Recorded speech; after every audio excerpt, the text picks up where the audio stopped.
Now, Hangin with Hester and Hanny with Jacob Hester and Charles Hanagriff. Hester and Hanny on 104.5 ESPN Baton Rouge and 1130 The Tiger. Alongside Jacob Hester, here's Charles Hanagriff.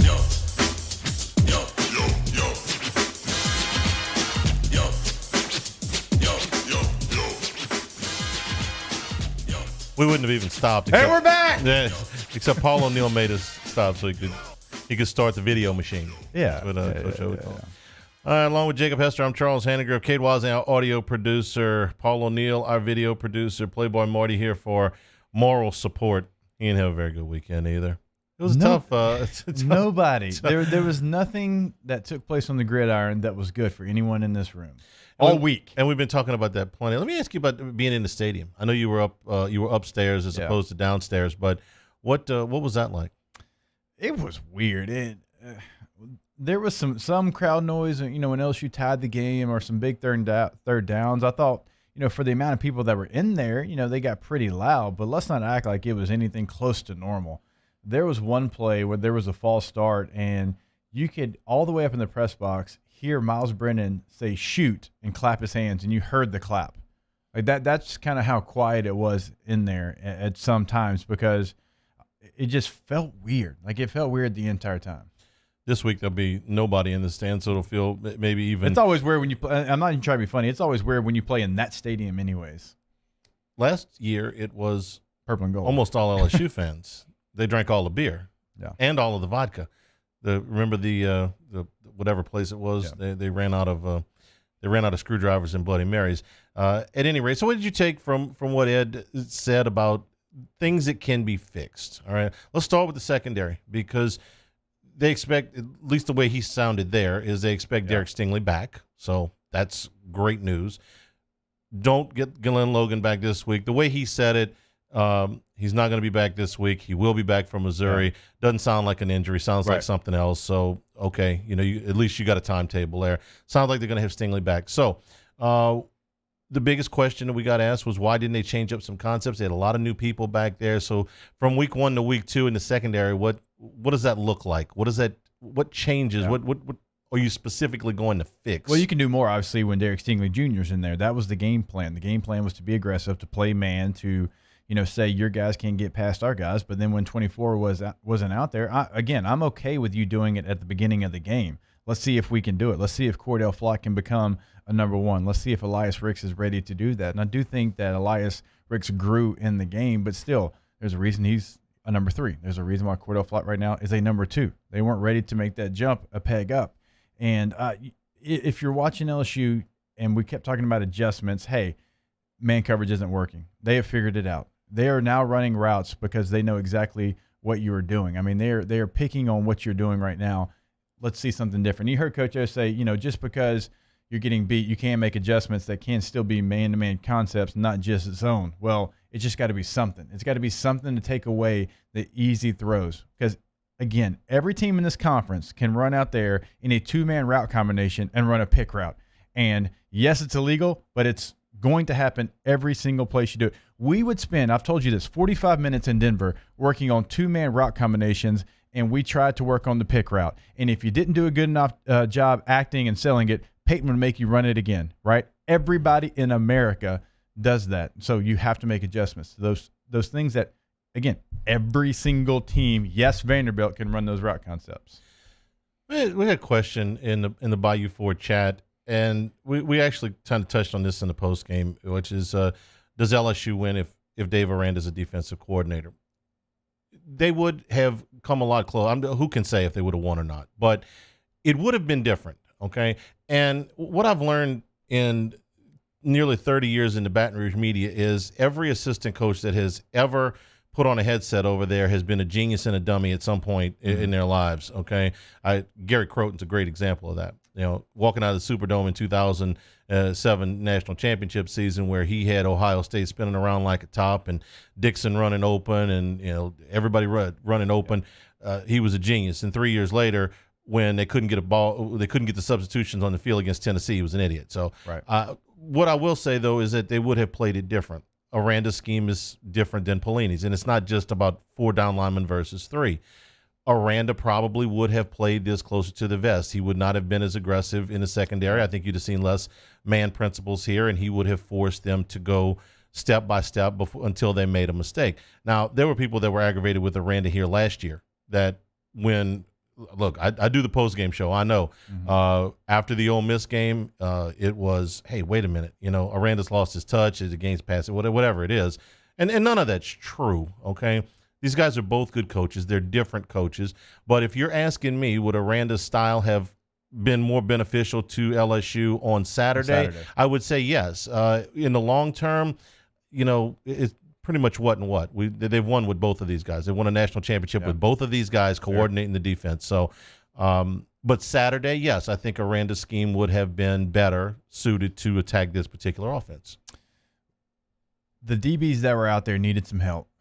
Because if you're not going to use proper technique, we know that Evans coming over from Nicholls State didn't look athletic enough to be able to do the techniques that he was playing, right? If you're going to play press coverage, well, you have to get your hands on the receiver.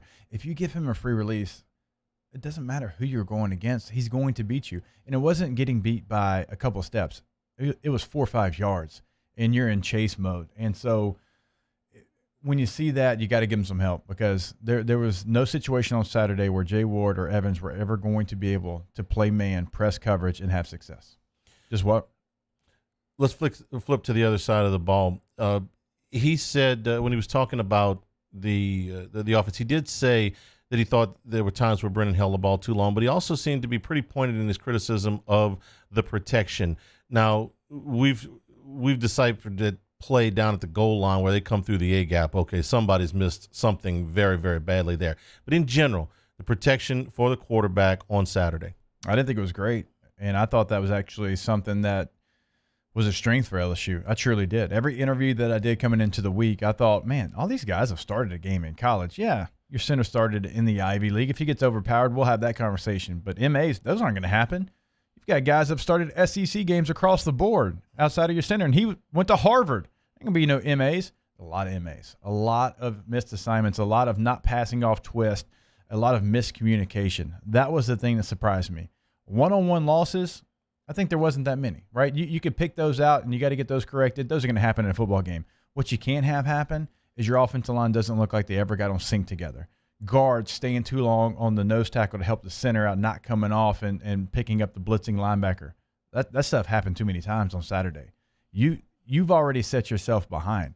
And when you let somebody come free release in the middle of your offensive line, ain't nothing your quarterback can do. Now, we'll get to Miles Brennan. We got plenty of thoughts there. But if you let it go off the edge because you're worried about the inside, your quarterback can make a play, right? You ain't going to make a play if a guy's coming free Scott up the middle of the defense. All right, let's talk about Miles Brennan. What did you see? The things that surprised me, we talked about him in the first hour. On his deep passes, he left him short. If there was anything we've ever seen Miles Brennan do was he's going to air it out, and he has the ability to air it out, okay? So that did surprise me. Now, the last throw to Terrace Marshall was a hell of a throw. He put it right where he's supposed to put that ball. And you could tell there was times when he did gain some confidence in the game and got in some type of groove, but the double clutching surprised me, right? If you're going to go out there and you've waited this long, be okay with making a mistake. You weren't going to play perfect, and so you couldn't play like that because if you try to play like that, Hanny, in this league, it's going to eat you up. And there was too many times where it was a double clutch and then having to roll out of the pocket to try to create something that wasn't going to be there. Back in the Bayou Ford chat, Theodore says, maybe because the offensive line didn't practice together for 2 weeks, referring back to the time where pretty much the entire offensive line was in quarantine. If this was a normal camp, I'd buy that because they would have been about 3.5, 4 weeks in. They'd have lost roughly half of that. This was an 8-week camp, though. I mean, yes, they did miss 10 days, 2 weeks, whatever it was. But even without that, they had more probably – we counted them up, right? It was 44 practices from July. Yes. Okay. That's like – let's not even finish this. That's twice as many. So, that's not a conversation. No, I don't think that is not a conversation because you've had time to go out there and to study and to get on the board. And I know they're getting coached up. James Craig's as good as there is in the country. I know they're getting coached up. And so that's things that's simple communication. That's simple technique. And those are the things. Can you get them fixed? Yeah. Now, if you're sitting over here, now the defensive stuff that we're going to talk about all show long, that's what's more concerning because you got ran past and you didn't look like you were even close to stopping them. Now, offensively, on the offensive line, I think it's more of a misassignment issue. Vic wants to know how you felt about Scott Linehan's red zone and third down. He's saying play calls. Right. Ensminger's calling the plays, but that is his specialty. So I thought there was plays to be made. You just didn't get the ball out of your hands. And then when you were trying to get the ball out of your hands, you weren't protected. The touchdown to Gilbert, what was that supposed to be? God, good luck. We're in the press box. That play happens, and everybody's looking around like, I don't even know what the concept was. Right, that's what my thing. I'll be honest with you. If I had my best guess, it was a misassignment by the freshman. Okay. Right? Because you got two guys in the same area, and Miles just throws up a prayer, and luckily it works. One of the things a lot of people are going to point to on the goal line, getting up there, trying to run the quick zone read to try to score. They did that a ton last year, had success with it. The thing was, Joe was not afraid to pull it. On the second one, if Miles pulls that ball, I said it in the first hour, he's dancing into the end zone. Well, that's got to be examined because if he's not going to pull the ball at all, there's no sense in running the read option. And he never looked like he had any intention of pulling it and running. And the second thing is he's not that fast. So you're only going to be able to run a little bit of that anyway. Yeah. If you're going to hand the ball to the back every time anyway, there's no sense in riding him. You just don't get it in his hands faster. Let's see. Laura says, will Arkansas allow Costello to put up 600 yards? No, I don't expect them to. I watched a good bit of Arkansas, Georgia. Once they changed quarterbacks, finally started moving the football. In the first half, Mathis really struggled. You'll see quarters coverage. Yeah, they're going to react to this film, and they're going to say, hey, look, this is what LSU did. Yep. That didn't work. We're going to go to something different. Let's see. Miles Brennan said he still saw 40 to 60 game points average. If the first quarter not been so bad, they would have done that. But the O-line. They didn't really score 37 points on offense. They got a pick six for one, and 34 points. Yeah. And then they got a turnover that was a 3-and-out that resulted in a field goal because of the field position they got off the turnover. Drive. Yeah, so those two, really you scored 24 points on offense. So if you're gonna be fair about it, last year when everybody nationally freaked out that hadn't saw the game, Vanderbilt put up 38 points. No, they really didn't. Yeah. They had a turnover for a touchdown, another turnover at the 1-yard line. So they got 14 points off of 1 yard of total offense. If you're going to say that there, you got to say that here because LSU's offense doesn't get credit for either one of those scores. Emil says, the Bayou Ford chat, Brennan had tons of time to throw and still missed wide open guys. That was a little bit disturbing to me too, is that, yes, he was pressured, and yes, there were times where he held the ball too long and had to eat it. But he also missed some throws where there was a play to be made there, and he was inaccurate with the throw. I thought he got bailed out on the deep ball that he underthrew, and the receiver makes a play on it. But there were other times I'm not as worried about that long term, but he missed some throws. Oh, without question. I mean, we if you had to break it down and you had to telestrator out, I mean, you can see, and I could show you the 1, 2, 3 hitch throw. And there's space there. There was one drive where they replaced all the starting receivers and put in the second wave, and it was actually a really nice drive. They drove down the field, and there was and I circled. I said, I'm going to watch Trey Palmer on this series. And there was times coming out of his break, he was open, and the trigger's just not pulled. Now, some of that was because of the pressure in Miles' face, and he had to roll out, but it's a combination of things. There's without question. There's not a single blame here. There's a lot of blame. We'll take a break. We'll take more of your comments and your questions in the Bayou Ford chat on YouTube. Welcome to those that are listening to us up in Shreveport on 1130 The Tiger. If you're watching along with us on CST, welcome in as well. This is Hanging with Hester and Hanny, 104.5 ESPN Baton Rouge. Hanging with Hester and Hanny. If you're making some property improvements, maybe doing some landscape, and maybe as we get into the fall, it's time to put up another building on your property or build that fence. Well, if you're going to do that, you're going to have to dig something. And if you're going to dig, you're going to have to call 811.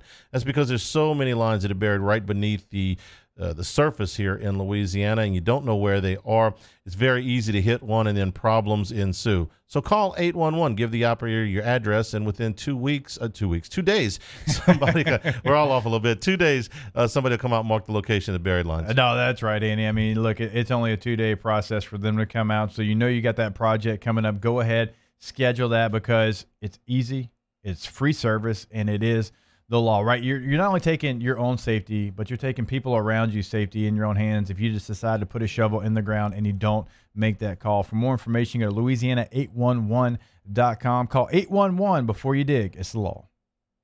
We opened up the playbook and expanded our coverage. Listen daily in high definition on 98.1 HD2. We are 104.5 ESPN Baton Rouge.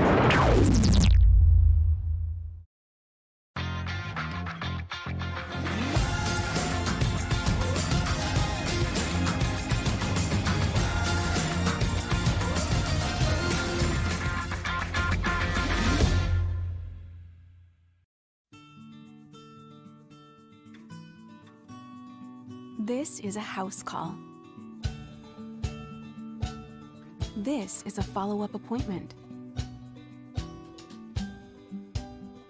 This is a diabetes checkup. This isn't just more convenient care, it's more advanced care. This is innovating healthcare at Louisiana's #1 hospital, Auctioner. Oh, hey, what's up? It's Big D and Bubba, 100.7 The Tiger Morning Show. We'd love for you to join us every weekday, 4 a.m. till 9 a.m. Yeah, everything you want in a show. Country music. We got laughs. We got celebrity in-studio guests. We just need you. Join us every weekday morning, 4 a.m. to 9 a.m., right where it all started. That's right. Louisiana's country station, 100.7 The Tiger.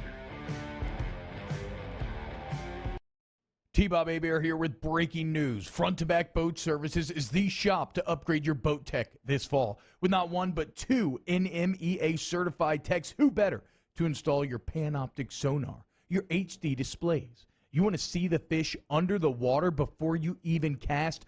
They have that. Trolling motor you could control with your iPhone? They have that. So what are you waiting for? Get into Front to Back Boat Services right now. Upgrade your boat tech. Make your boating dreams come true. Front to Back Boat Services. I've been doing business with Luba for 25 years. They're dependable, trustworthy. It's just the attention to detail with our clients. Our folks have years and years of experience. They're highly trained professionals, but many companies have that asset. What I'd like to think makes Luba a bit different is that we use those talents in a way that truly is dedicated to serving the needs of the folks who depend on us. Gulf Coast Bank and Trust is a local bank with a straightforward philosophy. It's about doing the right thing for our customers. Participating in our community with annual local fundraisers. Offering individual attention in a modern banking atmosphere with a trusted local company. Gulf Coast Bank invested in technology with a local touch, giving our customers the power to bank anywhere, anytime. We're building relationships through personal service as a bank that cares about you. Gulf Coast Bank and Trust, the bank that cares about you. At Cordell Toyota in Opelousas, you can get into a Tundra for $7,000 off MSRP. That's right, $7,000 off MSRP. And we have plenty in stock. So come on down to Happy Town. That's Cordell Toyota in Opelousas. It's a Monday edition of Game Time with Jimmy Ott and Ben Mintz. The guys recap all their picks from over the weekend, including LSU, Mississippi State, and Saints versus Packers. We're live from Ivar's Bar and Grill from 6 to 8 p.m. on 104.5 ESPN Baton Rouge. Hangin with Hester and Hanny on 104.5 ESPN Baton Rouge and 1130 The Tiger.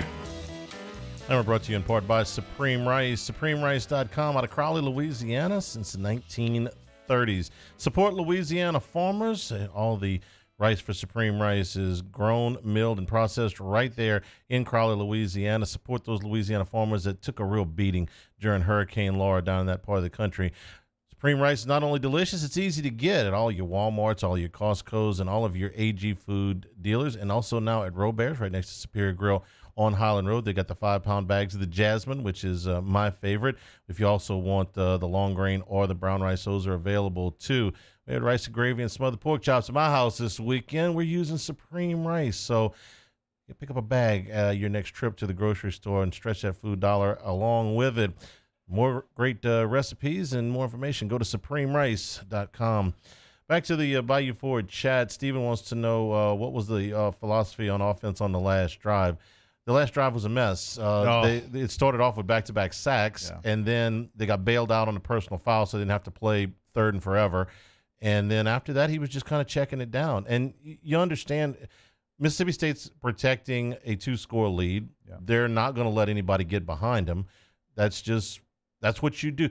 This is when you play, I hate to use the word prevent defense, but you play a soft defense. You let them catch the ball in front of you. You tackle them inbounds, and you let the clock run. When you got a 2-score lead with 3.5 minutes to go, that's exactly the kind of defense you play. And the kind of passes that LSU wants are going to be very, very hard to come by. Yeah, I wasn't really surprised with how that turned out because of all the things that you just said. I was surprised they didn't decide to try to just go ahead and kick the field goal because it was a 2-score game. Try the onside kick. Give yourself that opportunity. Yeah, the odds were very, very low either way, but it would have been just a tick better that way. The Saints did last night. Saints did it last night. Look, the chances of it working are maybe 2 in 100, but it's basically your best chance at that point. The other way, it's probably a half in 100. Brian says Miles Brennan looked most of the game for the game. The stage was too big for him. What did you think? I don't think that's the case because there was no fans in the stands because you weren't playing. Let's call it like it is. You weren't calling one of the marquee. You weren't playing Florida, Georgia, Alabama, even Auburn, right? So I don't think it was the stage. I think it just watching it. It's got to be. There can't be a fear of making a mistake. It's got to be, here's my read. I know the coverage. You heard Coach O talk about it. He knows the coverages. He knows what's going on within the offense. He knows how to read a defense. But with all that being said, you still have to go out there and you have to have the confidence in what you see and your throwing ability and where you're going to place the football. Brooks wants to know why LSU used a scholarship on Evans instead of carrying it forward. They needed another corner. I mean, they were running out of bodies. What if they didn't have him? They were running out of bodies out there. He struggled. I mean, there's no question on Saturday he struggled. But when you had the defections at that position, they were short a guy, if not two. So that's why, I mean, in July, you're not going to be look, we tried to get Denzel Ward from Ohio State, and the Big Ten heard about that, and they decided to start playing football. I mean, so you couldn't exactly go get him. I'm not trying to beat on the player here, but this was someone who was a very good player at Nichols, but he was available that late, right? Yeah. And so he was a body. He was someone that, and again, I think it is important, something I haven't done a good job today of pointing out, that, when you lose your number one guy and it elevates everyone, that completely changes not only your mindset, but it changes the game plan. And we don't know if Evans, in a role where he's the fourth defensive back on the field, can't be someone who helps LSU. Sure. As the number two, he can't. At least not right now. What we saw on Saturday, he cannot. But could he as the number four? Yeah, because Cordell Fly is the number two. There were some things I saw that, okay, well, if he gets more confident, adjusts to the ball, going to have a nice season. But as the number one, you didn't see that. And you have to, when you're called up, you have to be able to step into that role. But also there's roles on the defense for a reason. Reminds me of what happens in SEC pitching. You want a guy to give you 3 innings on Sunday, he's fine. You ask him to give him 6 innings on Friday night, that's probably a little bit past him. What did we think of Miles Brennan refusing to step out of bounds in the first quarter and taking a hit? He's trying to get the first down. He was about third down. 2 or 3 yards short of the first down. He's trying to get the first. He took a pop, and he got up. If what you're implying is he's trying to do a Burrow impersonation and be a tough guy, he's trying to get the first down. Yeah, I was fine with that one. Jules says, "Do we think he was throwing it off his back foot?" I didn't see it. I didn't see it as that. I didn't see it as he's fading away. Stepping into a couple throws. I saw him standing straight up. Yes. So there's a difference between off your back foot. Typically, when you're throwing off your back foot, you're fading away as you throw the football. He was just standing straight up and not really. You see a pitcher fall off the mound. He wasn't falling off the mound. Mm-hmm. Vic says, I didn't enjoy the stick routes on third down. Linehan was criticized in Dallas about that. What you think of the? I went back and I saw the coaches copy. There were some stick routes that were open. So and what happened? Either a quarterback was getting hit or there was some second thoughts as to where to throw it. Because if you run a stick route, it's got to be, well, one, you have to know the coverage before you snap the ball, but it's got to be as soon as he turns around, the ball's got to be there. Mm-hmm. Let's see. Sam says receivers going up and making plays. Racy almost came down with a touchdown, second to last play of the game. Let Miles just sling it. All right, so let's point out some positives here. Jeray Jenkins was not a name we mentioned, I don't think, one time in the entire lead up to this game. And when I mean the entire lead up to this game, I don't mean last week. I mean the whole last month. And he came up with a very nice game, I thought. I thought he actually, on the field looked faster than a lot of the receivers that were out there for both teams. I thought he had a different gear, and it's really our first chance to see him with a first-team opportunity. And I thought he did play well. Again, if he's led on that one, I think he walks into the end zone. He had the defensive back beat by 3 steps. And I think the receivers as a whole, I mean, I think we can sit here. Then there was some drops early, but I thought Terrace Marshall came back and he was as advertised. I thought Jenkins had a nice game. I thought all the complimentary receivers actually had a pretty nice day. Was I expecting them to try to get the ball to Racy McMath a little more? I was. But, again, there was some trouble getting the ball to any receivers for a bulk of the game. JT said this was in response to his Arkansas going to give up 600 yards, that nobody else is going to give up 350 yards after the catch to Mississippi State. That was a startling statistic that Ogeron had. It's one of those ones that I wasn't really thinking about, didn't point out on a post game, didn't have that number available to me right then. But when he said, I was like, oh, yeah. It was easy. Hanny, it was easy. It wasn't – there's a difference between breaking a tackle and, the defender, you make him look bad. He just slides down you. And what we talked about in the first hour, guys jumping for ankles, right? And it was easy. It wasn't like they did something extraordinary. No superhero antics here. No, it was you're grabbing for my ankles. I'm going to step through it like I'm taught, and I'm going to continue to run down the field. That is troublesome. Lawrence says, I feel for Miles because whoever came after Joe was ultimately going to feel like a letdown. The reports of his demise have been exaggerated. People calling for Johnson are nuts. Okay, here's the deal with that. I don't think anybody's disappointed. I hope nobody's disappointed from Saturday because you were expecting just to go seamlessly from Brennan to Burrow, from Burrow to Brennan. We talked about that ad nauseum throughout the month. Don't expect him to do that. Some of these things that we're talking about as a straight critique of his play has nothing to do with Burrow. We did, as is normal on the postgame, take questions about the backup quarterback. I mean, that's as old as postgame shows themselves, okay? Yeah. From sea to shining sea, anytime there's a problem, you ask for the backup quarterback. So I'm going to say this now, and I'm probably going to have to repeat myself. LSU has an enormous amount of time invested in Miles Brennan, an enormous amount, not just in the 3 years leading up to this one, but from June when they got back until they kicked the ball on Saturday. I don't know how many reps that is, how many thousands of reps that is that they were able to take over 3 months worth of camp. But Miles Brennan took all of the ones with the ones, okay, or just about all of the ones with the ones.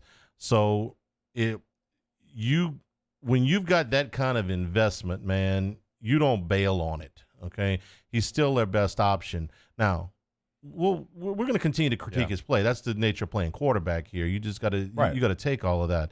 But I don't know that anybody was serious about that. First of all, we don't even really know who the backup quarterback is. Yeah, it could be one of two guys. Right. Oh, still hasn't been asked that. We should go to a press conference. We should ask. We're on air. Right. They did it on purpose. And could we send somebody? Yeah. Where's Hunt? He's not doing anything. We'll send Hunt. Definitely not slinging insurance or bringing us lunch. Do you know what he said today? You know what he had the nerve to say today on Twitter? I saw it. We're at Sammy's doing the show, and we're getting fed good. He said, it's going to bring y'all lunch today. Your pants are on fire. Real quick before we take a break, because we're kind of on this point. From what you expected Miles Brennan to be in game one, how far off was that, positive or negative? I thought he was tentative was the word I used. Was that the most surprising thing? Because it was for me. Yes. Because I thought, if anything, there was going to be overthrows. I thought, if anything, he'd get the ball out of his hands too fast. Right. And so those two things surprised me. There's when he got in a flow, there was a couple drives we could break down and say, okay, well, this is what it can be. Right? But those two things were the biggest surprise for me. That he was tentative, I I expected him to miss some throws and miss some reads. That's just the nature of it. Burrow did that in his first game too. We can go back to that first game. I should really quit talking about that. But I thought that he would be more decisive in what he did because they had repped it over and over again. I mean, those thousands of reps. I mean, we keep referencing this 3-month camp, but man, they were locked down. There was no campus activities to go to. There was no bar to go to. It was just ball. Okay. Even the school part of it was online for the most part. I mean, they were just locked into that building for 3 months. So I thought he would be very comfortable with what they asked him to do. And that didn't show out a lot of the times on Saturday. We'll take a break here. Hanging with Hester and Hanny, 104.5 ESPN Baton Rouge. Hangin' with Hester and Hanny. Saints coverage, Chiefs, Cowboys, Thursday night, Sunday night, and Monday Night Football. From the opening kickoff to the playoffs and the Super Bowl, the NFL lives on 104.5 ESPN Baton Rouge. The EnviroPath plan is a proactive and bold campaign to get businesses and schools open safely. Darren, why is it so effective? The EnviroPath plan is a combination of sanitizing technology with OSHA and CDC compliant employee training to produce a workplace that is safe and ready for people to come and visit and spend their money at. So what makes this different than a company coming in and spraying chemicals all over the place? Yeah, great question. You know, we knew right away that this was an airborne problem, mainly. It also is a surface problem, mainly it's airborne. And so coming in and spraying your office or your home down with chemicals is the wrong approach. You're missing the problem. The problem is in the air.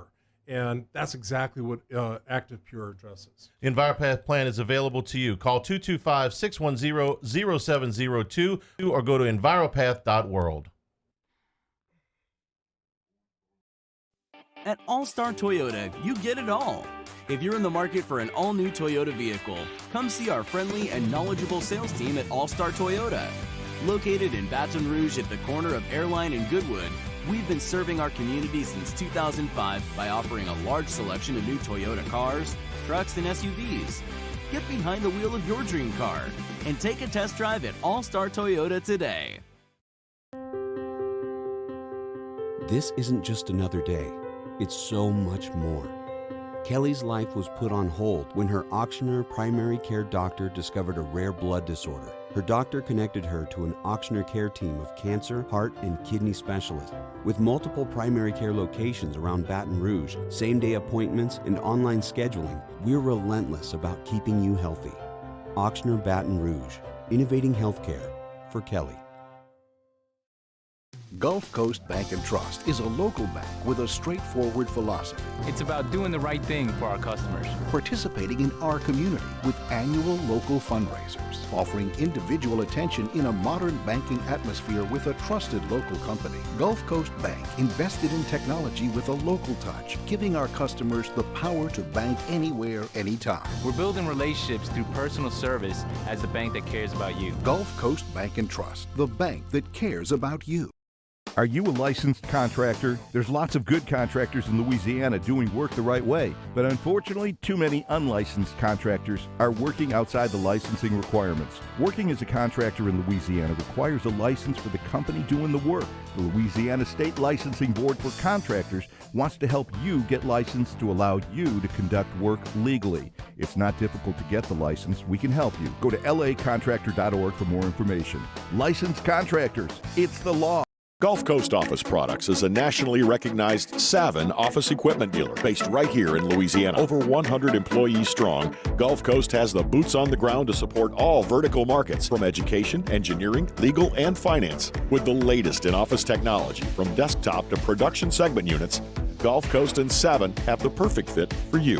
Call 225-756-2644. That's 756-2644 for Gulf Coast Office Products. ServiceMaster Elite create clean, disinfected work environments. As a local business, we take pride in serving the New Orleans and Baton Rouge areas. Our cleaning protocols follow CDC and OSHA standards for healthcare settings, offices, senior living, restaurants, and industrial plants.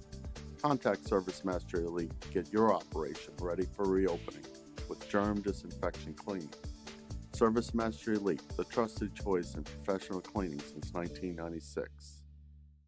Hey, it's Matt Moscona inviting you to join us for Monday's AFR presented by Relief Windows. We'll hear from Ed Ogeron as he recaps LSU Mississippi State, and we'll talk Saints Packers. Join us Monday, 3 to 6, 104.5 ESPN Baton Rouge.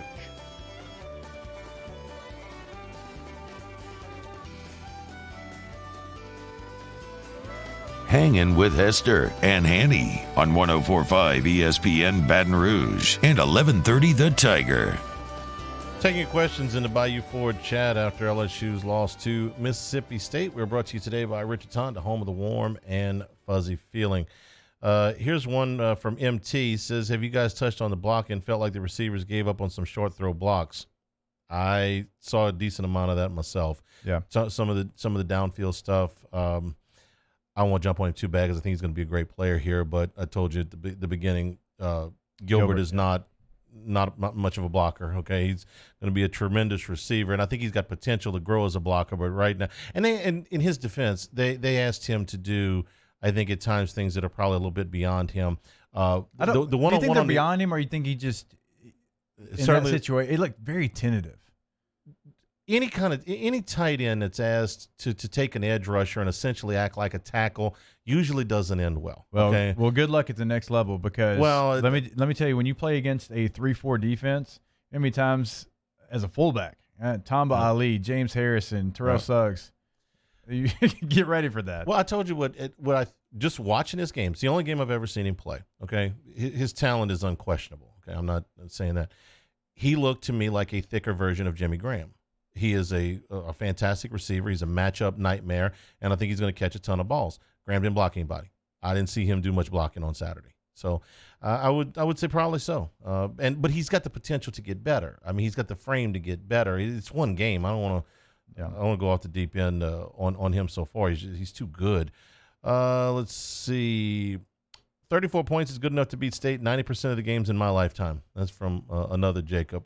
There's 4 turnovers, a pick 6, set up points, all those things. I mean, I could continue to throw things out there that if you would have said before the game, if I would have walked in here on Friday, say, Hanny, LSU's going to get 4 turnovers, a pick 6, and another fumble that pretty much gifts a field goal. I would have felt like you're in pretty good shape. It has 5 sacks. And LSU will come out of this game as the #1 run defense in the country. Yep. Sorry. Right? Yeah, so many of those things. And a pick 6, okay? Yeah, pick 6, block punt. You win way more of those games than you lose. Way more. Daniel says, curious if Miles was told not to run because of the freshman backups. No. They run what they run. They ran Joe when we didn't really all know, but Miles Brennan would not have been available in the game a couple of years ago, and Joe was still out there running. Yeah. Richie says, did we notice that Jenkins, Palmer, and Kirkland started the first possession of the second half? You referenced that. You referenced that earlier that they were coming in waves. Yeah, and that whole drive they started. So there was something that they didn't like. I don't know if it was effort, the drop passes, some of the blocking down the field, but obviously when something like that happens, if you're rotating, okay, I'm going to notice that. But if you come out of a halftime and then you've got a new group, there was a message that they were trying to send. Mike says, if you're Bo Pelini and Corey Raymond, how do you game plan considering the lack of depth at the secondary? Well, you got to get your guy back. I mean, it all starts with 24. It sounded like they were getting him back. Think about the possibilities that gives you when you have him in there.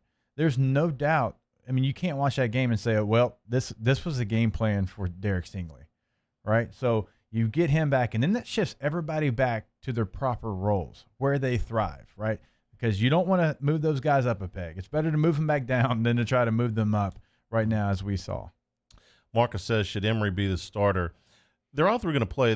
They had a very balanced workload. Vanderbilt gave up almost 7 yards a carry to A&M this past week. Isaiah Spiller did most of the damage there. I'll tell you, this week I would come out and I would pound Curry. I'd pound Davis. I thought Emory looked better, by the way. Yes. I thought he ran hard. Short yardage, yeah, too. He did. I think all three of them, I'm aware of Vanderbilt. I'm going to get Miles Brennan more comfortable. We're going to get more 2nd and 6, 2nd and 4, maybe 2nd and 2. I'm going to blast away with those guys and get back to some of the basic things. It almost felt like you were chasing from the get-go. You were chasing, and once you figured out, okay, we're not stopping this team, that you got away from the run. Now coming out of the second half, those are easy to get on script and to run those run plays. It just felt like you knew you're going to be chasing points the entire night, because when you did run the football, there was some small success. Chris Curry was 5 yards a carry. The other two backs were right at 4 yards a carry. So it wasn't anything necessarily that State did. Now the LSU offensive line had some struggles in the run game as well, but still, it wasn't anything. It was more the game dictated what you were going to do. I've had multiple questions about this now, so I'll go ahead and answer it. Jacob wants to know, shouldn't Mike Leach take some heat for not wearing a mask the whole game? I'm not getting sucked into the mask debate on this show, but I will tell you that I was at the game, so I didn't even. Okay, he didn't. He's right. I suspect that given all of the directives that were issued before games and what we saw in the NFL with those huge fines, I suspect that the league office will be in touch with him. I don't think they're going to fine him $100,000, but I would imagine that that caught somebody's attention in Birmingham, and we'll see what they do about it. Let's see. Theodore says, I think Coach O said a lot when he said finding out why the team didn't have energy, and I don't think it was directed at Tommy Moffitt. What did you feel like about the energy level in the game? I thought it was good at the beginning, and then I've been in that situation. Once you get down to a team that you're not supposed to lose to, it's not. You don't want to say panic, but it's, man, I'm going to be so honed in on what I'm doing that the other stuff is going to kind of be secondary. I don't think they lost the game because of lack of energy. That's not where I would put it. I would put it on all of the execution and the missed assignments and all of those things. LSU hadn't given 40 to State since before Hester was born. Let's see. When it was 37-7, the other game. What was the Dak Prescott game? How many points did he give up in that one? That was 15, I believe, 14 or 15.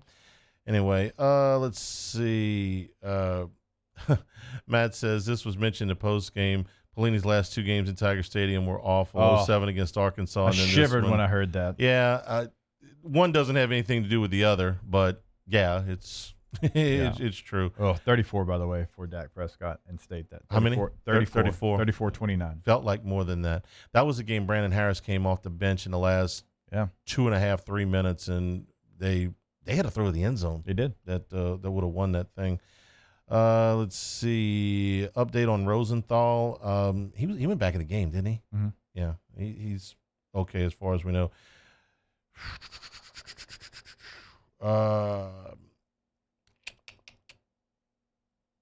New pass. I'm trying to scroll through questions here as fast as I can.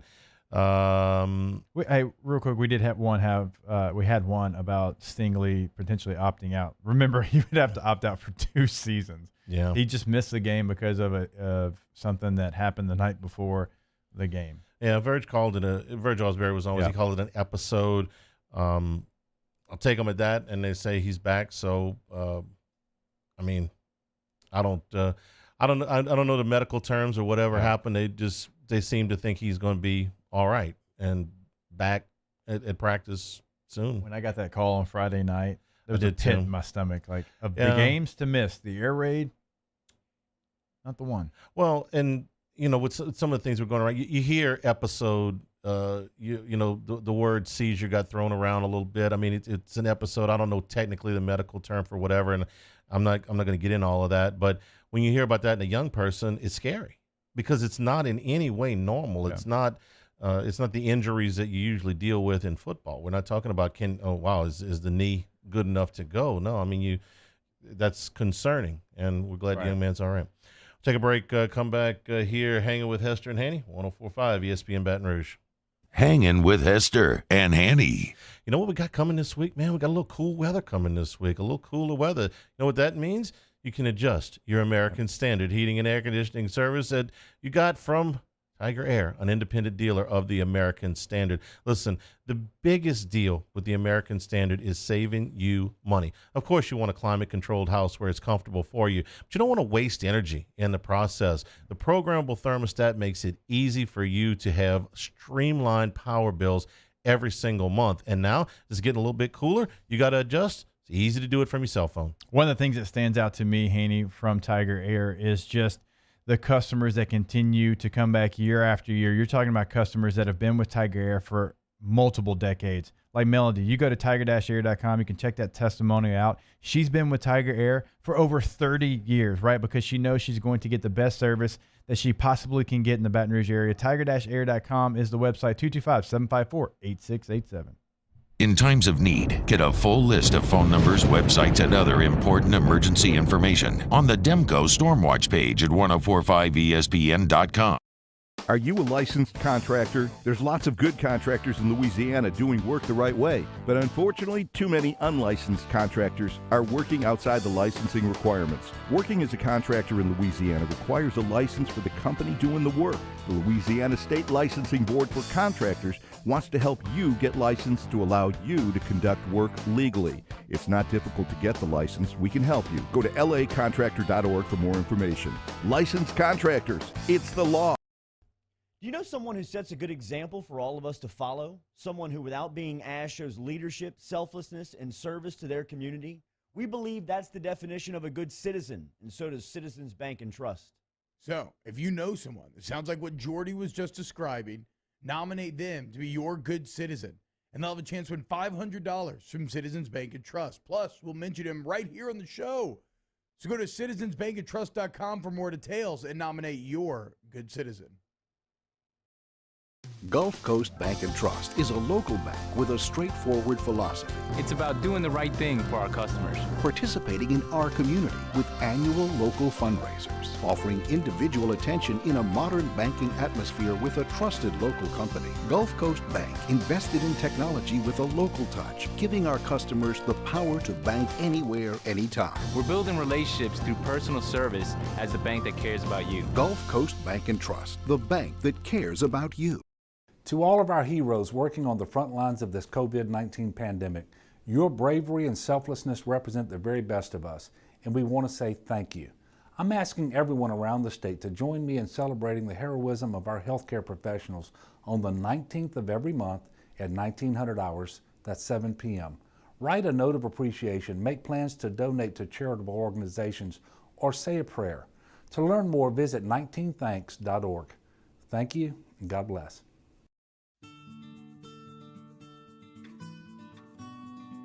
This is a house call. This is a follow-up appointment. This is a diabetes checkup. This isn't just more convenient care, it's more advanced care. This is innovating healthcare at Louisiana's #1 hospital, Auctioner. At All-Star Toyota, you get it all. If you're in the market for an all-new Toyota vehicle, come see our friendly and knowledgeable sales team at All-Star Toyota. Located in Baton Rouge at the corner of Airline and Goodwood, we've been serving our community since 2005 by offering a large selection of new Toyota cars, trucks, and SUVs. Get behind the wheel of your dream car and take a test drive at All-Star Toyota today.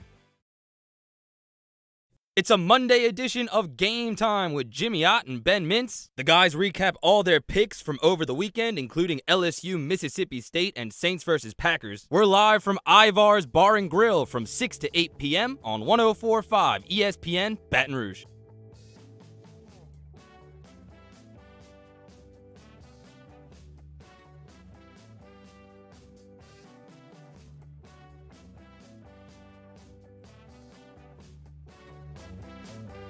Hangin with Hester and Hanny on 104.5 ESPN Baton Rouge and 1130 The Tiger.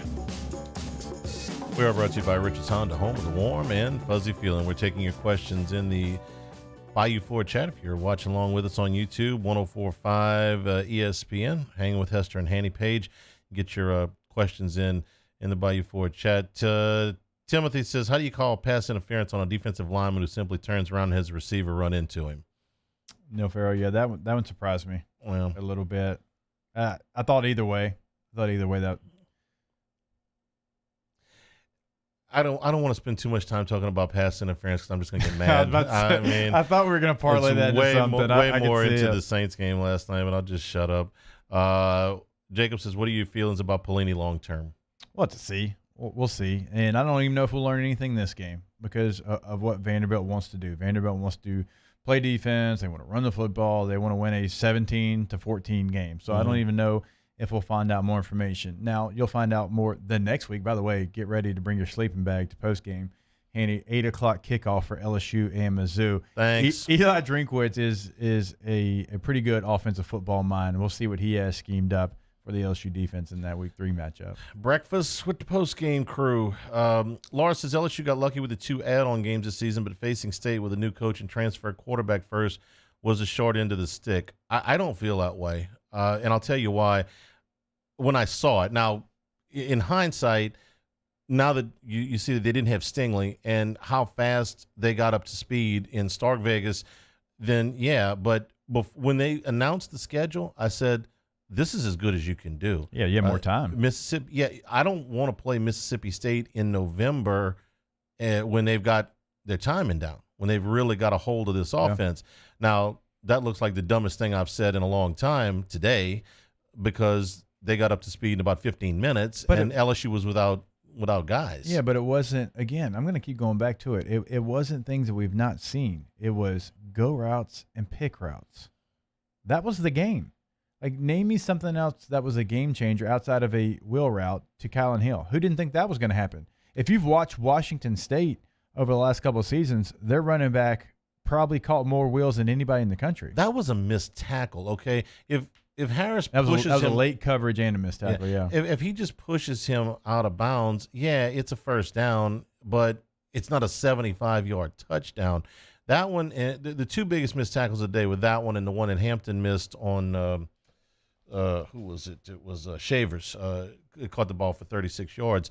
Those 2 tackles cost LSU about 100 yards worth of real estate combined. Those were tough. Matt says, based on the results this weekend, biggest disappointment and biggest surprise team other than LSU.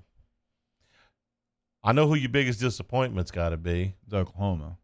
Well, you're talking only SEC? Well, no, he didn't specify, but yeah. You're not going to say Kentucky? Oh, mine? Yeah.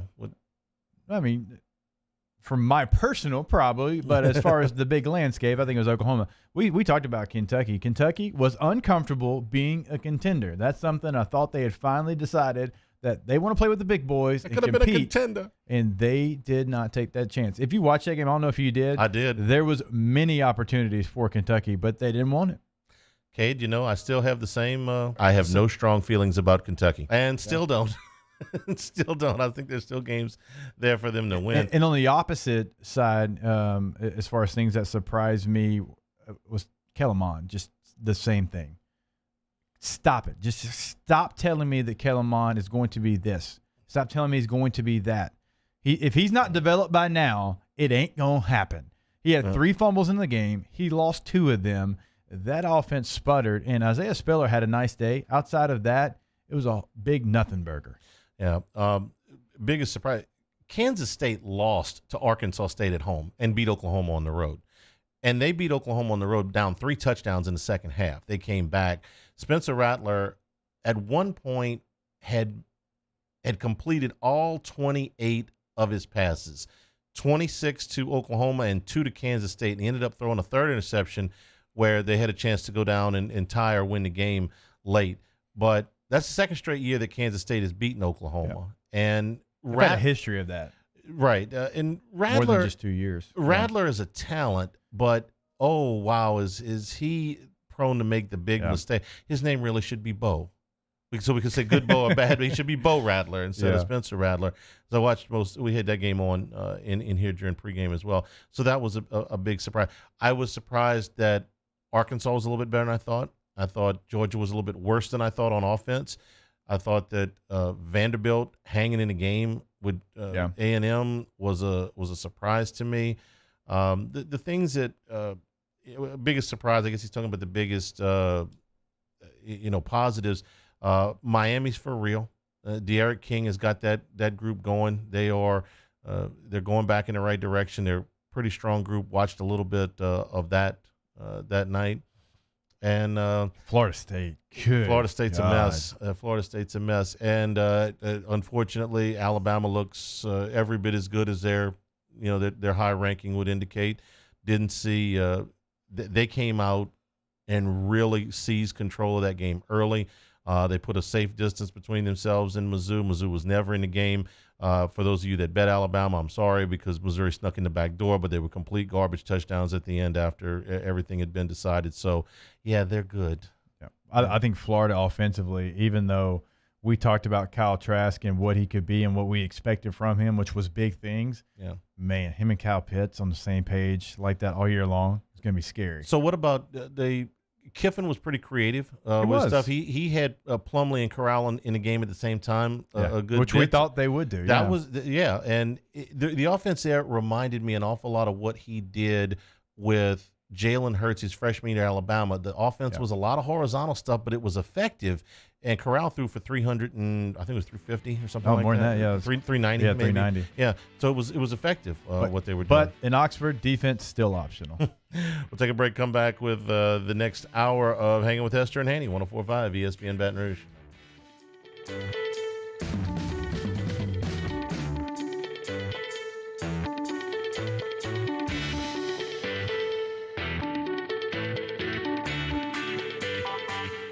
Hangin' with Hester and Hanny. GoTro's Outdoor Power and their friends over at Skag giving you the opportunity to get into one of the top mowers on the market. The top 0 turns from Skag are right now available with interest-free financing for 60 months. Great warranties available as well and free delivery. So whether it's a residential or a commercial unit, our friends over at Skag are going to help you out. And if you're one of our first responders, active or retired military, our doctors, our paramedics, our fire, our police, you're going to get 15% off MSRP on all Skag units. We tell you all the time, go by the showroom, Airline and Industrialplex in Baton Rouge, Airline at 74 in Gonzales, just so you can see all the Skags they have lined up. You will be highly impressed. But don't worry, if you're listening to us across the state of Louisiana, GoTrosOutdoorPower.com is the website to go to. Remember, free delivery. So no matter where you're listening to us, they can make sure that your Skag gets to you over at GoTros. That's GoTros. We make. At All-Star Toyota, you get it all.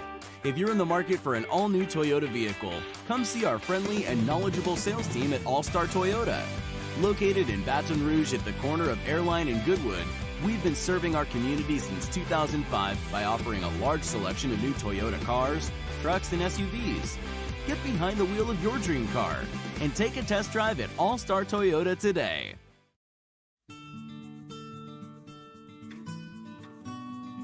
This is a house call.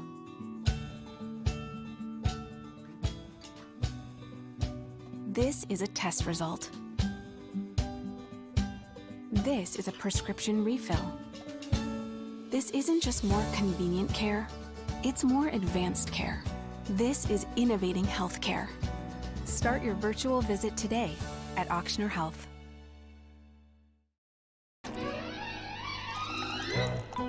Le posso offrire un caffè? Le posso offrire un caffè? Andiamo insieme da me, non c'è. Call Mr. Electric today for electrical repairs, upgrades, and installations. Hi, this is Chance Inman, President and Chief Operating Officer for Janney King Gulf Coast. Here are some ways to protect yourself and those around you from the coronavirus. Wash your hands often and thoroughly. Cover coughs and sneezes with your elbow. Disinfect high-touch surfaces regularly. Use non-contact methods for greeting others. And avoid touching your face. Following these steps, as well as social distancing, should help all of us stay healthy. Janney King, the king of clean. I've been doing business with Luba for 25 years. They're dependable, trustworthy. It's just the attention to detail with our clients. Our folks have years and years of experience. They're highly trained professionals. But many companies have that asset. What I'd like to think makes Luba a bit different is that we use those talents in a way that truly is dedicated to serving the needs of the folks who depend on us. T-Bob Hebert here with breaking news. Front to Back Boat Services is the shop to upgrade your boat tech this fall. With not one but two NMEA certified techs, who better to install your Panoptic sonar, your HD displays. You want to see the fish under the water before you even cast? They have that. Trolling motor you could control with your iPhone? They have that. So what are you waiting for? Get into Front to Back Boat Services right now. Upgrade your boat tech. Make your boating dreams come true. Front to Back Boat Services. $11,000 off MSRP on a new 2020 Ford F-150. Buy a new one for less than a used one. All new Bayou Ford vehicles come with a 1 million mile powertrain warranty. And with Bayou to You, free delivery right to your door. The crew at Bayou Ford is going to do right by you. Do you know someone who sets a good example for all of us to follow? Someone who shows leadership, selflessness, and service to their community without being asked? We think that's the definition. Hand Injury Lawyers. This is SportsCenter. I'm Christine Lisi. Here's what's happening. The Bears sending Mitchell Trubisky to the bench. Coach Matt Nagy announcing that Nick Foles is Chicago's starting quarterback until further notice. After Foles replaced an ineffective Trubisky yesterday, the Bears rallied and beat the Falcons. The Eagles aren't planning on pulling quarterback Carson Wentz from the lineup despite his early season struggles, like 6 interceptions through 3 games. On Philadelphia sports radio WIP, Coach Doug Peterson said they won't bench Wentz. They'll figure it out. He'll figure it out. The reason Philly's sticking with Wentz? Money, believes our Keyshawn Johnson. In the National Football League, that's why they hold on to guys for so long when they got big contracts and everybody sits around and says, well, won't they get rid of that guy? It's like, well, no, man, follow the numbers. They're not getting rid of him. Follow the numbers. He's not going anywhere for the next couple of years. Keyshawn of Keyshawn Johnson, Jay Williams, and Zubin Mehenti. The highly anticipated matchup of 2 of the NFL's best quarterbacks closes out Week 3. Patrick Mahomes and the Chiefs taking on Lamar Jackson and the Ravens. Coverage at 8 o'clock Eastern on ESPN TV and the ESPN app. Coming up Tuesday, reaction to the Chiefs and the Ravens, and where will they come in on My Real Rank? Plus, how many games will it take for the Lakers to beat the Heat in the finals? That's Tuesday. Keyshawn, Jay, Will, and Zubin, 6 Eastern, ESPN Radio, ESPN News. Now, Hangin with Hester and Hanny with Jacob Hester and Charles Hanagriff. Hester and Hanny on 104.5 ESPN Baton Rouge and 1130 The Tiger. Alongside Jacob Hester, here's Charles Hanagriff.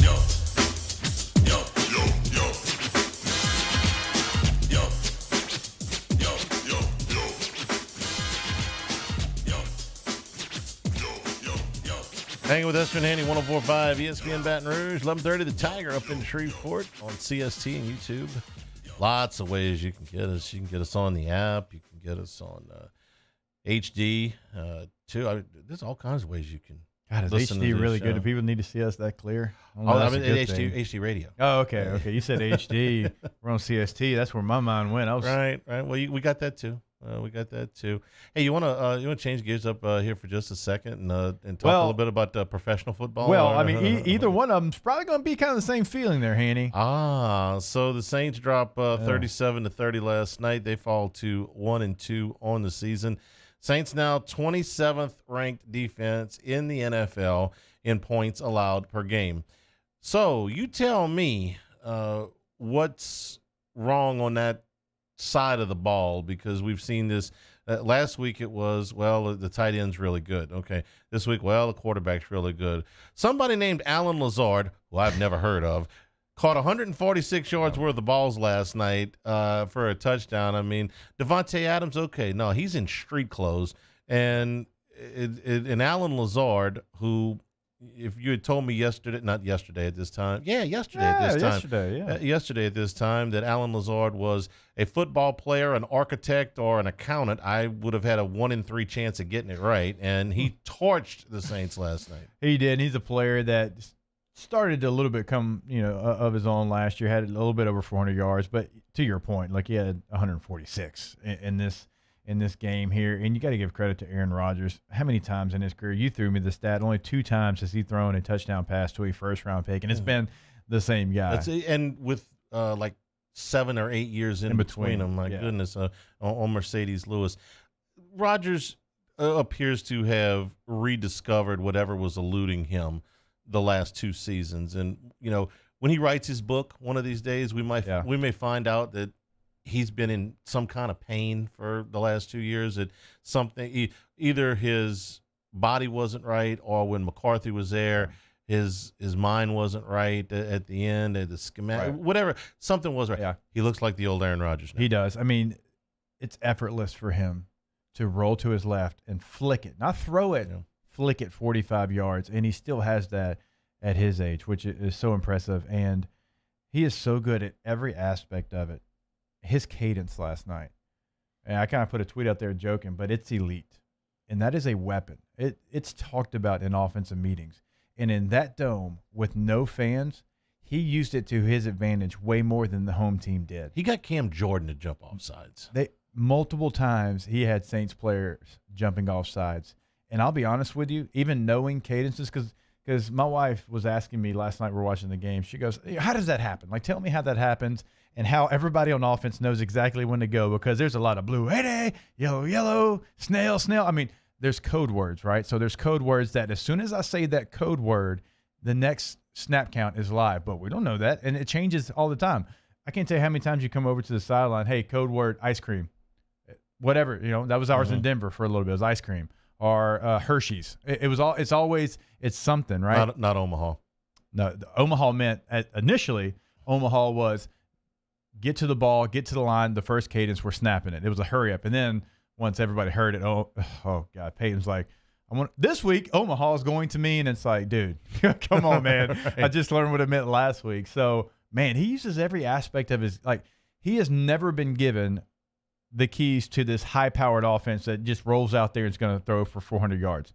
He earns it, and he does it with his style of play. He does it with his preparation, and he uses everything as a weapon to him. Now, if you're the Saints, you got to have more discipline. You got to know that to your plan. You have to, maybe I don't get as good of a jump on this play because I know I'm playing one of the best at using that cadence to his advantage. And then just the penalties. You can't get off the field on third down. And then once you do, you still give them the opportunity because you use poor technique. I saw a ball last night land on Poydras Street and get called for pass interference. And I've told you this before, I don't like to tweet during the game, but my wife had already gone to sleep and the dogs weren't interested in what I had to say. So I had to let it out. Okay. Yeah. Just, how can this keep happening to the same team over? I mean, these horrific calls. This ball that Shaquille O'Neal on an elevator couldn't have caught that ball. And you know the play I'm talking about. And it's like, man, time and time and time again. And there's, another 83 yards in penalties last night. The horse collar was horse. You know what? Never in the whole sequence did he grab the back of his shoulder pads or any really part of the back of the player. I mean, it was all side and then the bottom kind of back flap. Yeah. And then for the official expert in the booth, for them to criticize, because it's still a fraternity, even though those guys are retired now.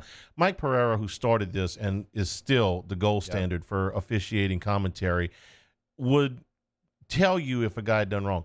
Most of the other officials are very hesitant unless it's a clear miss to criticize their brethren. Okay, Right. They're their former brethren. Okay, that's it. Players don't like to criticize other players publicly. Broadcasters don't like to criticize. It's kind of a little inner fraternity. No, that's something like when I first started doing this, you try to protect the players, and it takes years of, okay, if I want to be good at this, you've got to, Congratulations, because some guys never get it. Yeah. But there are athletes that can transition and become very good broadcasters. There are no broadcasters that can transfer and become very good athletes. Sorry about that. But even the guy in the booth, and I don't remember which one it was, said, this is a BS penalty. Yeah. I mean, my God. I don't know that it changes the outcome of the game, but I'm tired of the same thing happening over. I thought the horse collar on Cam Jordan last week in Las Vegas was BS. Right. And we hadn't even gotten to the push off that led to a touchdown because, okay, that one, it was clear to us. But the one that you're talking about, to the letter of the law, that's very uncatchable. It's not even really remotely close. No. right? And so when you look at that play, it's like, okay, tell me where. Go ahead and explain this one to me, how anybody could catch that football. Anybody in the NFL, in the whole history of the NFL, could ever find a way to catch that football. But the Saints' problems are drastic right now, I think, on defense. If you're giving up this amount of points through 3 games and it's been multiple ways and you're hurting yourself, then I think you've got real problems there. The problems on the offensive side of the ball they're more specific. They're pretty much targeted to Breeze, and he's simply not going to throw the ball down the field. There were a couple of times last night where it looked like they had something called where he's going to wind up. We've seen Drew long enough that he's going to let it fly. And we're not talking about balls 40 yards down the field. I'm talking about balls 15 yards down the field. Those plays that he has run time and time again where he hits a receiver in stride 12 to 15 yards past the line of scrimmage, and that receiver picks up 15 or 20 more. I understand the ball doesn't have to be in the air that long for them to have a good offense, but, man, he was so intent on checking everything down last night. And they gained enough yards. They scored enough points. 30 points there's nothing wrong with scoring 30 points in the NFL. But I think that teams now, it's a 3-game film on him. They're going to continue to crowd. They're just going to come up. There is no fear that he's going to throw the ball over their heads. And why would you? Until he proves you otherwise, why would you? And you're going to continue, like you mentioned, not only to see it, but even elevated. It's going to get to a point where you're going to see defenses play like you've never seen. Like, you're going to see safeties at 8 yards. Yeah. You're going to see linebackers at 3 yards to try to get to Kamara a little bit sooner, right, in some of those checkdowns. Even when he, had the time, it never felt like he was intent on throwing the football down the field. But there's so many other issues to get to. It feels like Sean has so many weapons and so many weapons that have been paid that he feels like he needs to get the ball to those guys a certain amount of time. And you can't force that. And he knows that. He knows that you can't force that in the NFL. You can't say, you know what, we gave Taysom a bump. I got to bring him in. Jared Cook's making a lot of money. Kamara just signed a big deal. Emmanuel Sanders, he's not free. You got to get him the ball, and you get in trouble when you do that. Peyton addressed it after the game. We ended up getting a lot of deep zone coverage, and there were a ton of plays in for instance, Emmanuel, but sometimes, look, a lot of it's predicated on the look that you're getting. You'd like to be able to go in and say, hey, he's going to have X amount of touches, whether it's Latavius, whether it's a tight end or another receiver, but that's kind of how it unfolded. So I'll look at the third down numbers. I thought got a little bit better in the second half, and yet they still weren't good enough. We had some critical opportunities that we let slip by offensively, and in the end, we couldn't keep pace with the numbers that they were putting up. How much of this spread the ball around? Because Breeze has always done a good job of getting everybody involved, but how much of this is because Thomas isn't there? You're trying to find that guy. You're trying to find somebody who's going to step up, and I think some of it, but it's not even forcing it to try to make a guy become a playmaker. It just feels like when the play's called, it's predetermined who it's going to. That can't happen. Like we've called out the Taysom Hill plays the last 3 games. But it's not just him. It's when Jared Cook lines up at this certain position. Well, Jared Cook's getting a target. So when you become predictable, and the other shortcomings that this offensive, has had, the fact that they were able to get that amount of points is pretty impressive.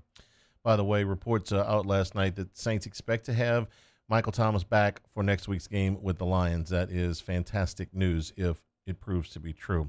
We're brought to you by Richard's Honda, home of the warm and fuzzy feeling. Hanging with Hester and Hanny, 104.5 ESPN Baton Rouge. Hanging with Hester and Hanny. We're brought to you by Richard's Honda every single day. You can find them online at richardshonda.com. You can find them physically at 13413 Millerville Greens Boulevard in Baton Rouge. That's I-12 and Millerville. One of the cool things they've added, though, to richardshonda.com is the buy from home option. It's right there in the top left corner of the website. So, look, if you're sitting at home, you want to finish the entire car buying process from your house, from your smartphone. Well, you can do that now. And so they always have that available to you. They have a lot of things available to you on the website at richardshonda.com. I always tell you, you can chat with sales. You can do it all there. But don't forget, they are open at I-12 and Millville. They are making sure that the dealership is incredibly safe, cleaning it twice a day and overnight. So if you want to go walk the lot, if you want to see over 700 new and pre-owned vehicles that are priced to move, well, you can do that as well. Remember, always richardshonda.com, always available at I-12 and Millville, and always home of the warm and fuzzy feeling. Off the Bench, Hangin with Hester and Hanny, after further review and more, are all live daily on the 104.5 ESPN Baton Rouge YouTube channel. Subscribe now to interact with us inside the live chat driven by Bayou Ford. Do you know someone who sets a good example for all of us to follow? Someone who shows leadership, selflessness, and service to their community without being asked? We think that's the definition of a good citizen, and so does Citizens Bank and Trust. If you know someone who exhibits all of these qualifications, nominate them for a Good Citizen Award, and they could receive $500 from Citizens Bank. And we'll recognize them here on the show. Get the details at citizensbankandtrust.com, and then nominate your good citizen. This isn't just another day. It's so much more.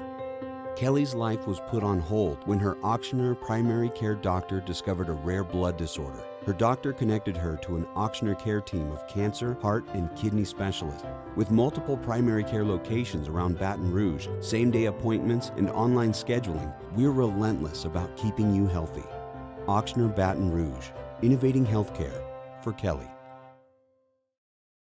Gulf Coast Bank and Trust is a local bank with a straightforward philosophy. It's about doing the right thing for our customers. Participating in our community with annual local fundraisers. Offering individual attention in a modern banking atmosphere with a trusted local company. Gulf Coast Bank invested in technology with a local touch, giving our customers the power to bank anywhere, anytime. We're building relationships through personal service as the bank that cares about you. Gulf Coast Bank and Trust, the bank that cares about you. Are you a licensed contractor? There's lots of good contractors in Louisiana doing work the right way, but unfortunately, too many unlicensed contractors are working outside the licensing requirements. Working as a contractor in Louisiana requires a license for the company doing the work. The Louisiana State Licensing Board for Contractors wants to help you get licensed to allow you to conduct work legally. It's not difficult to get the license. We can help you. Go to lacontractor.org for more information. Licensed contractors, it's the law. Gulf Coast Office Products is a nationally recognized Savin office equipment dealer based right here in Louisiana. Over 100 employees strong, Gulf Coast has the boots on the ground to support all vertical markets, from education, engineering, legal, and finance. With the latest in office technology, from desktop to production segment units, Gulf Coast and Savin have the perfect fit for you. Call 225-756-2644. That's 756-2644 for Gulf Coast Office Products. ServiceMaster Elite create clean, disinfected work environments. As a local business, we take pride in serving the New Orleans and Baton Rouge areas. Our cleaning protocols follow CDC and OSHA standards for healthcare settings, offices, senior living, restaurants, and industrial plants. Contact ServiceMaster Elite to get your operation ready for reopening with germ disinfection cleaning. ServiceMaster Elite, the trusted choice in professional cleaning since 1996. Hey, it's Matt Moscona inviting you to join us for Monday's AFR presented by Relief Windows. We'll hear from Ed Ogeron as he recaps LSU Mississippi State, and we'll talk Saints Packers. Join us Monday, 3 to 6, 104.5 ESPN Baton Rouge.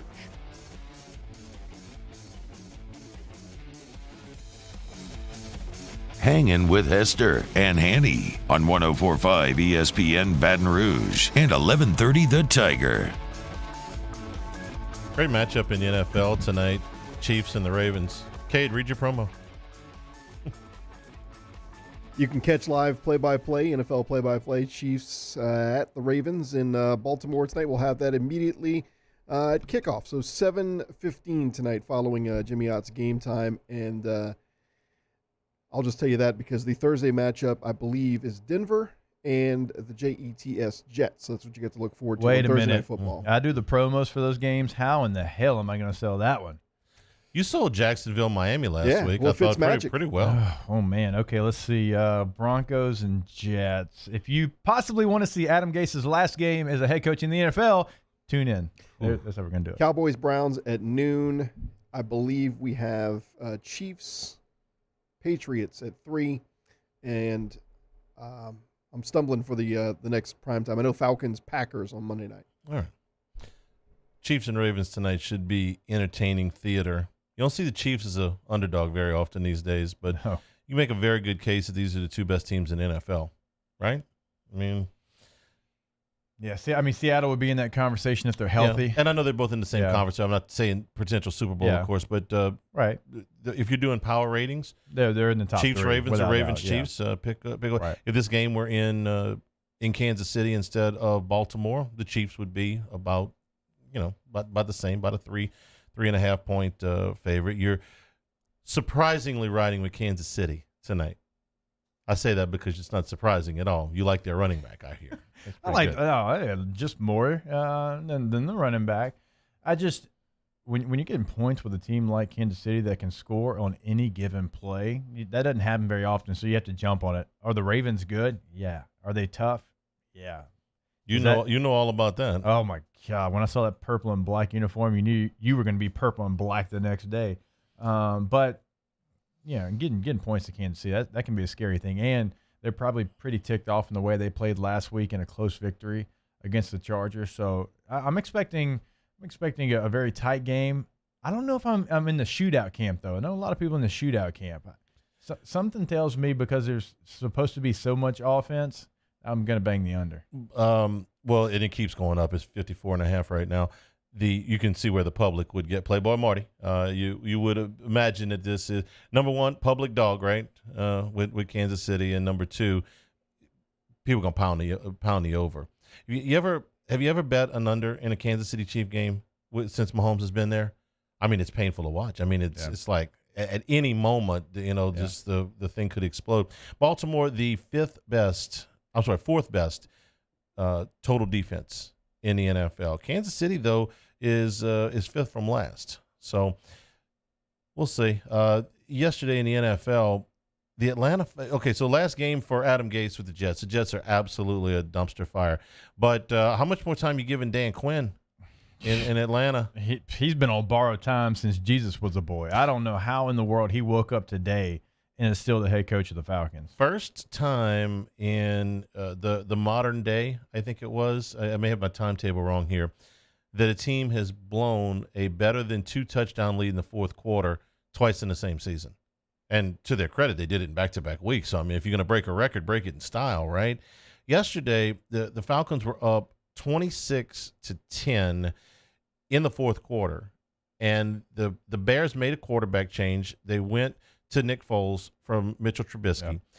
Foles drove him down the field, threw a ball to the end zone that was originally called a touchdown. It was properly overturned. Yeah, I thought it was proper. You saw it was. To an interception. Right. Then one drive after that, drove down and played 4th and goal from the 17. What looked like a completion because the officials on the field ruled it a touchdown, went to review, overturned it, said, I believe it was Allen Robinson, did not have possession of the ball, gave it back to them.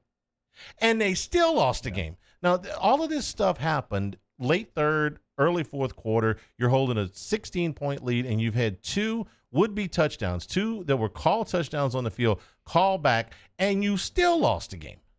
They're inventing ways to lose games, and you love to hear it, by the way. But how in the world does he still have his job? I don't know. Because that's a that mess. is on the head coach. Regardless of what happens in the game, it is on you. Your team doesn't know that on an onside kick, I can pick it up before it goes 10 yards, and I'm standing around like a campfire, and then you blow a game like this against a team that's offensively challenged with their backup in. And, yeah, Nick Foles has won a Super Bowl, but he was the backup. He comes in, and you give up 20 points to lose in the fourth quarter. He's got pictures of somebody. He's got incriminating evidence. I'm not a fan of watching football practice. There are a few things that bore me worse, but I would really like to have seen the practices where Mitchell Trubisky beat out Nick Foles, because that was a big surprise to me. Now, I've heard this from people that have played with Nick Foles. He is a gamer. When the lights come on, when it's against another team, he shows up. And is that another way for saying lousy practice player? Yeah. Okay. Yeah. Okay. And the Falcons still had a chance. Matt Ryan got the ball back, and he threw an interception. You're Matt Ryan. Now, he was without Julio Jones, and he was also without Russell Gage, who went out of the game with a concussion in the first half. But still, my goodness. Now, a similar thing almost happened in Buffalo, where the Bills had a 28-3 lead midway through the third quarter. 28-3. Put this one to bed, right? The Rams scored 4 consecutive touchdowns to go up 32-28. But then we saw Josh Allen take his team down the field and score the winning points with 15 seconds to go. When we talk about young quarterbacks, we usually leave him out. We're going to have to quit doing that. 33 touchdowns, 3 interceptions in the last couple of sample sizes we've gotten from him. And not only – has he become someone that we need to pay attention to? He's found out a way to take care of the football. That was something with the big arm. You always worry about with the guy that runs the football as much as he does, but he is the real deal, and he's fun to watch. That is a team that none of us are going to talk about. None of us are going to go up to Buffalo, New York, and talk about the Bills, but not only him, but as a team, they've got some juice to them. Diggs was the perfect addition to them because he gave them a true weapon on offense. I like some of their backs. Singletary's a nice piece. We know what the defense is going to give you, but we're talking about the Bills being one of the better teams in the NFL. Because to give up a lead like that and still find a way to win, thank you, by the way, because I was on the Bills, but that's impressive. You know what else strikes me about Josh Allen is something Mike Detillier told me a long time ago about Joe Ferguson, who played quarterback for the Bills back in the 70s. That's 31831 great right there. Okay. Ferguson had one of the more underrated arms in the NFL, and so did Jim Kelly, because when you talked about quarterbacks in the 80s, you talked about these big arms. You talked about John Elway. You talked about Dan Marino. You talked about Warren Moon. But Kelly had as big an arm as any of them because playing quarterback in Buffalo, New York ain't the easiest thing to do. With the wind and the cold, you really got to have a howitzer to make it work. Have you ever been to a game there? I have never been to Buffalo, New York. Don't do it. Okay. It's miserable. You can speak firsthand. And wasn't it you that told me that they put you in the worst hotel in the NFL too when you go? Well, no, that's Oakland. Oakland gets that certificate. Maybe Todd McClure, I think, might have told me that. He's like, they put us in some dump. The wind was so bad that the power went out in the stadium. Okay. And we had to keep the time on the field with stopwatches. Right. So Josh Allen is from Wyoming, where it is also freezing to cold at the start of just about every game after the middle of October, and where there's a significant amount of wind, not as much as in Buffalo.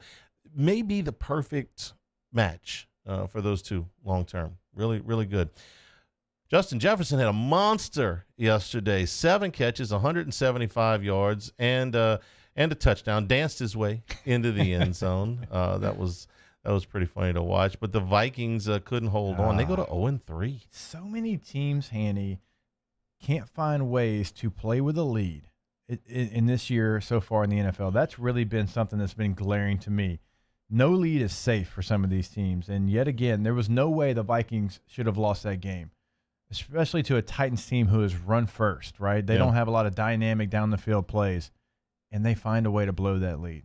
0-3, that was a roster that we were kind of putting with New Orleans in the offseason as far as complete rosters. So I got word from one of my media friends that they intercepted a call that they're going to air later today. And I don't have the audio. I wish I did, but it went something like this. It said, "Good morning, Aflac Supplemental Insurance." It said, "Hi, this is Joe Burrow. I'd like to apply for some supplemental insurance." And they hung up on him. If you saw Joe Burrow get hit yesterday and hit and hit and hit, what are we up to? 15 sacks now in 3 games, I think it is, and 8 yesterday. I think the number is 14 and some change. Yeah, you're right. Whoa. My God. And in a hurry. Not just little, put you down gently sack. I'm talking about some real. He left the game yesterday on what was a penalized, but in my opinion, completely legal hit, which was a shoulder from one of the defensive linemen, 300 and some odd pound guy, right into the middle of his chest. And Burrow, you got to almost drop an anvil on his head to get him out of the game. And he couldn't get up. And he left it. Only one play. He came back. But we've seen him take so many hits that he got up. I'm like, how did he do it? That one put him out for a play. Guys are 320 pounds. Come on, you're an NFL team. Have some pride in yourself. You're a first-round pick. I don't even remember your name. You're a first-round pick from Ohio State. Price? Yeah, you're a center. They got you at guard, and you're out there throwing no-hitters? You're having to hold guys' waist. You got a number 1 pick behind you, a good one. One that actually is playing way better than he should because of the offseason. By the way, Bill Polian, I hope you're watching. My God, block somebody. Get in front of them. I know this is not a normal year, but if I'm the Bengals, I'm like, I'm getting on the phone and I'm going to see if I can bring in some veteran offensive linemen. I can't wait. I don't want to wait to draft. Okay, I've got too many guys on my line that can't play at all. Yeah. I got to protect. I finally got a good bird dog back here. I got to protect him. It reminds me a little bit when Sean Payton took over the Saints. He got to camp and found out that he did not have a single professional linebacker on his squad. Yeah. Not a one. I mean, not a single one was capable of playing as starting linebacker in the NFL, and went, oh, bleep, we got to fix this. And so they got on the phone, and within about 5 days, I think, they brought in Mark Semino, Scott Fujita, and Scott Shanley. None of whom were like multi-time Pro Bowl players, but all of whom were professional, solid linebackers that they had to trade for because it's like, we ain't got a one. Yeah. All right. Cincinnati out of five offensive linemen might have two. And I'm giving you credit for Jonah Williams just because he was a first-round pick and he's just in there. I'm on the phone. I'm going to find me some 8-year guard that has started, 75 games in the NFL that I know is not going to get my guy. He ain't going to the Pro Bowl, but he's not going to get my guy killed either. Ordinarily, I don't like trading draft choices for players. But you got to protect your assets. Yes, my goodness. That makes it even more impressive what Joe's been able to do. The fact that he's been able to complete these balls down the field with a high completion percentage 31 of to 44, 312, 2 touchdowns yesterday. They tied the game. I think something that a lot of people took for granted was his ability to escape the rush as well at LSU. I mean, he was so damn good at it. And we just, he can be able to do that in the NFL. Has he gotten caught a couple times? Yes, he got caught a couple times. But yesterday, he showed that it can work. What he does, it can work in the NFL, and he's creative when he does it. He doesn't use the same trick twice in the single game. So, man, glad he's playing great, but my God, get that guy some protection. Every time he moves, he's still got his eyes down the field. Yep, that's the most impressive part of it. He's as good at that in the college game as anybody I've ever seen. We'll take a break. Be back with more Hanging with Hester and Hanny, 104.5 ESPN Baton Rouge. Hanging with Hester and Hanny. All right, brought to you by Garcia Roofing, one of LSU's 100 fastest growing Tiger businesses for the second year in a row. By the way, they're going to give you a 50-year warranty. That's something we hadn't told you about yet. Garcia Roofing's superior craftsmanship allows them to offer the best warranty in the roofing industry. They're going to come out and they're going to tell you exactly what you need. They're not going to try to just get you by. They're going to do the job, and they're only going to have to come out once. By the way, free inspections as well. At Garcia Roofing, the inspections are always free. You can call them today to schedule that. You can also visit them online at garciadidmyroof.com. It's not just roof replacement, but roof repair, roof cleaning, commercial roofing, and they are the largest residential roofing company in South Louisiana, so they can take care of you. Don't think that your job is a little bit too small. No, they'll come out and they'll do quality work for you. Roof now, pay later. For more information, start at garciadidmyroof.com. Our listeners fire up their opinions on the jimsfirearms.net hotline at 499-1045. Keep listening for your next chance to shoot us your thoughts with the jimsfirearms.net hotline on 104.5 ESPN Baton Rouge. I'm Jay Ducote. I grew up learning how to cook at LSU tailgate parties and right in my own backyard. And I created JD's Louisiana products to bring that Louisiana flavor to you at home for your backyard cookout. JD's Louisiana barbecue sauce, Louisiana molasses mustard, spicy and sweet barbecue rub, and more are available at your local supermarkets or by logging on to jducote.com/shop. Put in promo code CST for 25% off at checkout. T-Bob Hebert here with breaking news. Front to Back Boat Services is the shop to upgrade your boat tech this fall. With not one but two NMEA certified techs, who better to install your Panoptic sonar, your HD displays. You want to see the fish under the water before you even cast?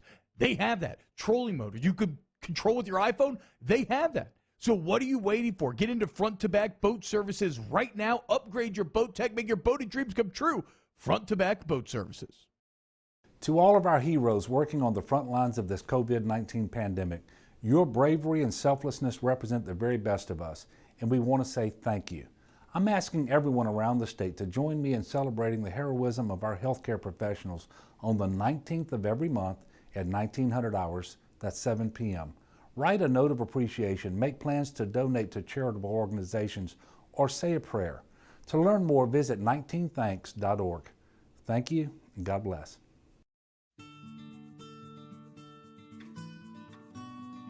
This is a house call. This is a follow-up appointment. This is a diabetes checkup. This isn't just more convenient care, it's more advanced care. This is innovating healthcare at Louisiana's #1 hospital, Auctioner. Gulf Coast Bank and Trust is a local bank with a straightforward philosophy. It's about doing the right thing for our customers. Participating in our community with annual local fundraisers, offering individual attention in a modern banking atmosphere with a trusted local company. Gulf Coast Bank invested in technology with a local touch, giving our customers the power to bank anywhere, anytime. We're building relationships through personal service as the bank that cares about you. Gulf Coast Bank and Trust, the bank that cares about you. At All-Star Toyota, you get it all. If you're in the market for an all-new Toyota vehicle, come see our friendly and knowledgeable sales team at All-Star Toyota. Located in Baton Rouge at the corner of Airline and Goodwood, we've been serving our community since 2005 by offering a large selection of new Toyota cars, trucks, and SUVs. Get behind the wheel of your dream car and take a test drive at All-Star Toyota today. It's a Monday edition of Game Time with Jimmy Ott and Ben Mintz. The guys recap all their picks from over the weekend, including LSU, Mississippi State, and Saints vs. Packers. We're live from Ivar's Bar and Grill from 6 to 8 p.m. on 104.5 ESPN Baton Rouge.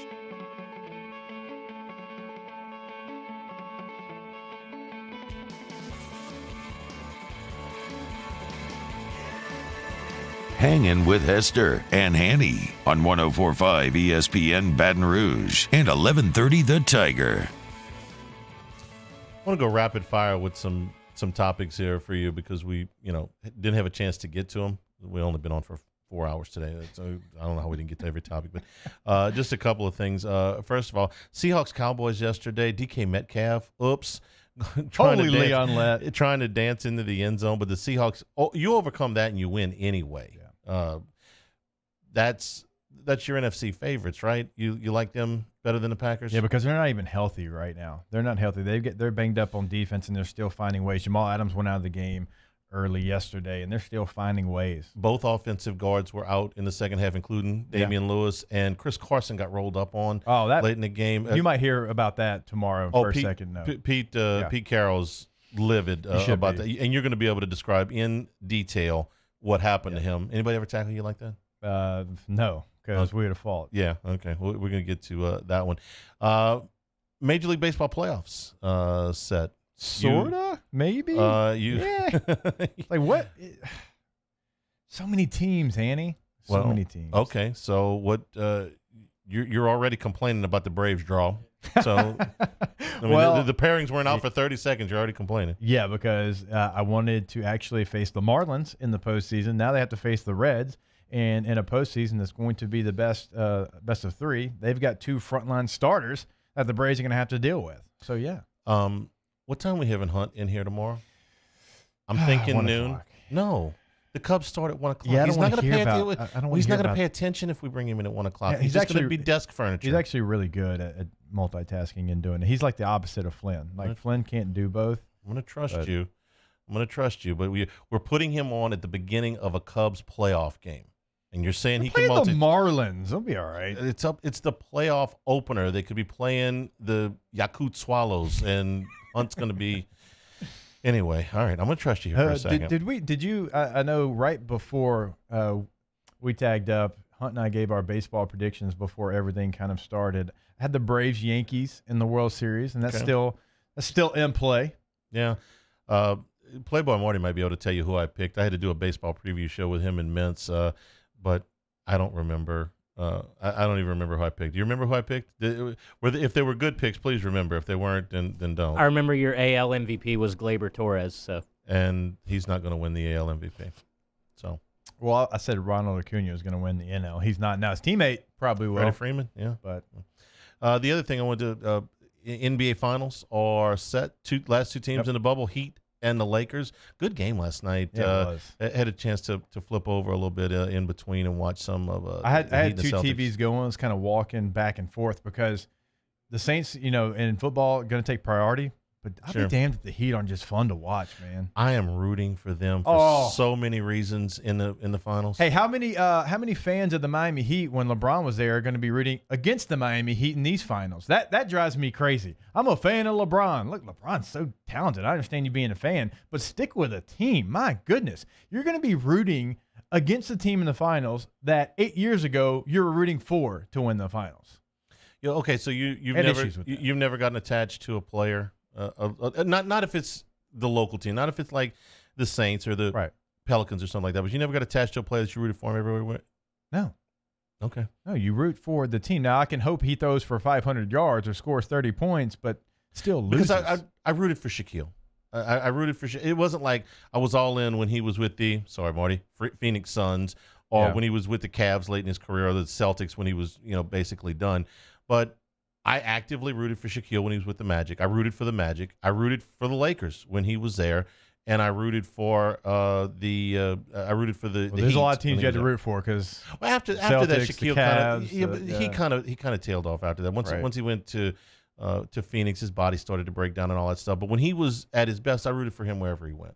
So but you didn't have a team though. That's the other component of it. You didn't have a team. So, no, but when the Pelicans got here, and the Pelicans were so bad, when they were the Hornets. Look, Chipper Jones is my favorite, maybe all-time athlete, and he never moved. He played. Well, 19 that's what I'm saying. team. If he goes to the Phillies, you can be damn sure I'm not rooting for the Phillies. Now, Chip, hope you have an MVP type season, but I'm not rooting ever against the team that I root for. It doesn't matter the player. Just interesting that they have Heat jerseys and they're going to be cheering against the Heat. You should call him. We should talk to him during the playoffs at some point. Oh yeah, we can. Yeah, we sure can. Yeah, we're not talking Cubs though. If he comes on, Hunt, sorry.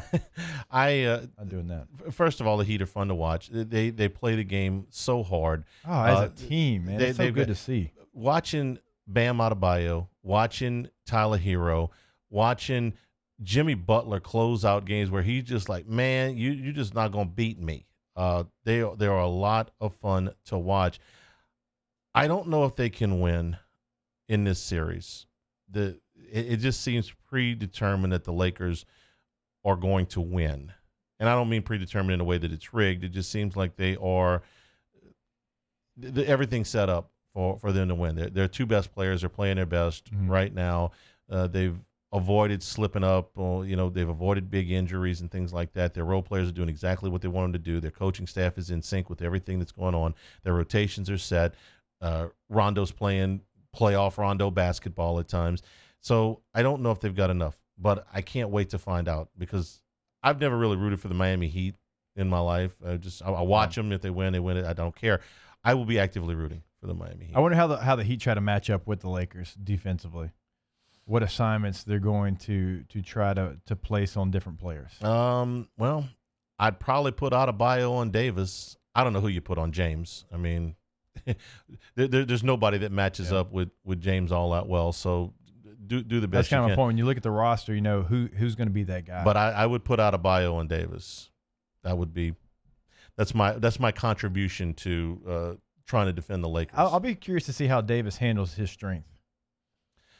You never know. I do know that he can protect the rim a little bit, and so Davis has got range. Okay, we've seen that in the playoffs. I mean, he buried the three that one game. What was it, 3? I think, or 2 against Denver. But I think Adebayo can play with him a little bit. I think he's got the best chance anyway. Davis is going to get his because he's a great player, but I would put Adebayo on him. So go Heat. Game 1 is on Wednesday night. We'll take a break, come back. Ask Us is next. We are brought to you by Richard Tonda, home of the warm and fuzzy feeling. Ask Us in the chat, 104.5 ESPN Baton Rouge. Hangin' with Hester and Hanny. GMFS Mortgage, GMFSmortgage.com with historically low interest rates. I'm not going to be able to say that forever, but I can still say it right now. There's a reason why the real estate market is so hot right now, because people are finding out that they've got more purchasing power for a new home than they've ever had before. Maybe you want to stay in your current home. You're not interested in moving, but you can still save money. A refi might be in your future. For the long-term benefits of a lower interest rate and the short-term benefits of being able to skip a mortgage payment or two and free up a little cash. Maybe you need to add some room to your current home. A construction loan is a possibility as well from gmfsmortgage.com. Sit with a local counselor. Ask all the questions that you want. They'll ask you some questions to get you set up for what you want to accomplish. And then from there, they'll take you all the way through the closing, and they'll get the goals set for you and your family. Do what I did. Do what thousands of others have done.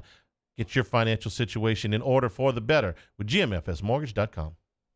We opened up the playbook and expanded our coverage. Listen daily in high definition on 98.1 HD2. We are 104.5 ESPN Baton Rouge. When it's clearance time, smart customers rush to Richard's Honda because all your favorite Honda models are at fantastic prices. And with our fanatical customer care, it's no wonder people call Richard's Honda the smart choice. I've been doing business with Luba for 25 years. They're dependable, trustworthy. It's just the attention to detail with our clients. Our folks have years and years of experience. They're highly trained professionals, but many companies have that asset.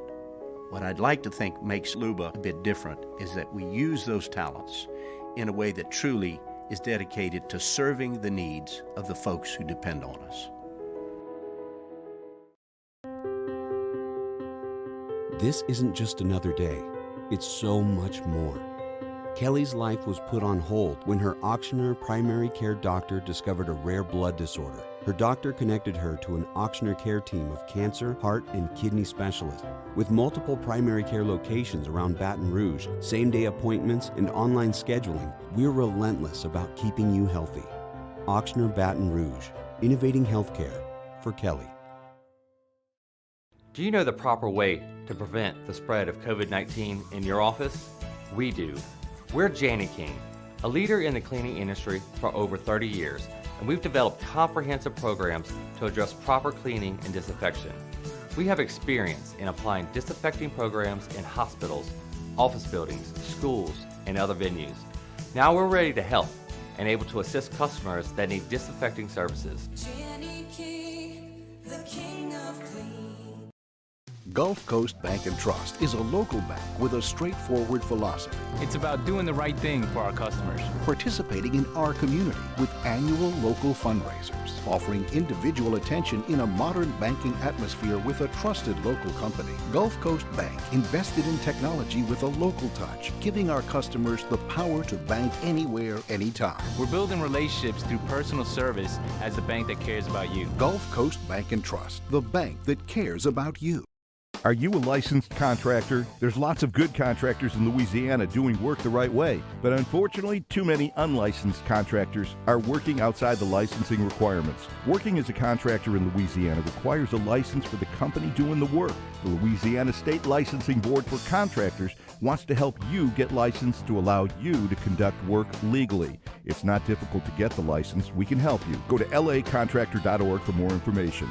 Licensed contractors, it's the law. Your Honda needs some TLC, and Richard's Honda is the smart place to get it. With oil changes at just $39. And with so many service bays, you'll be in and out super fast. Schedule your appointment.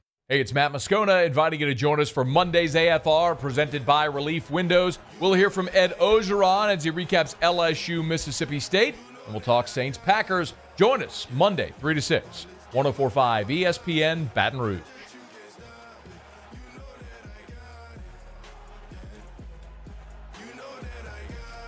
Hangin with Hester and Hanny on 104.5 ESPN Baton Rouge and 1130 The Tiger.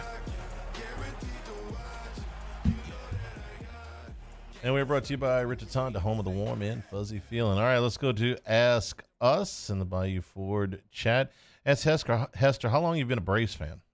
Since the late 80s. I think my first real fandom was that World Series against the Twins in the early 90s. Kirby Puckett going against the plexiglass. Jack Morris. I was get out of here. I was a Braves fan back in the early days at WTBS. I'm a Dale Murphy guy back then. I'm finding out that you don't have real loyal fandom outside of LSU and the Saints. You're all over the place. That's mostly true. I'm in on the Pelicans, but I don't live and die with them. It's pretty much LSU and the Saints. And after that, I like to watch. I like to watch a lot of stuff. Lots of stuff. Lots of stuff. Ask us, will Max get any snaps this year? Yeah, all the quarterbacks are going to get snaps at some point. Yeah, there's no reason why. There's no red shirt. It's a free year. You're not holding anything. Ask Jacob, is the U back? Still don't think they're back. No, I still got to see him. I got to see him against Notre Dame or Clemson.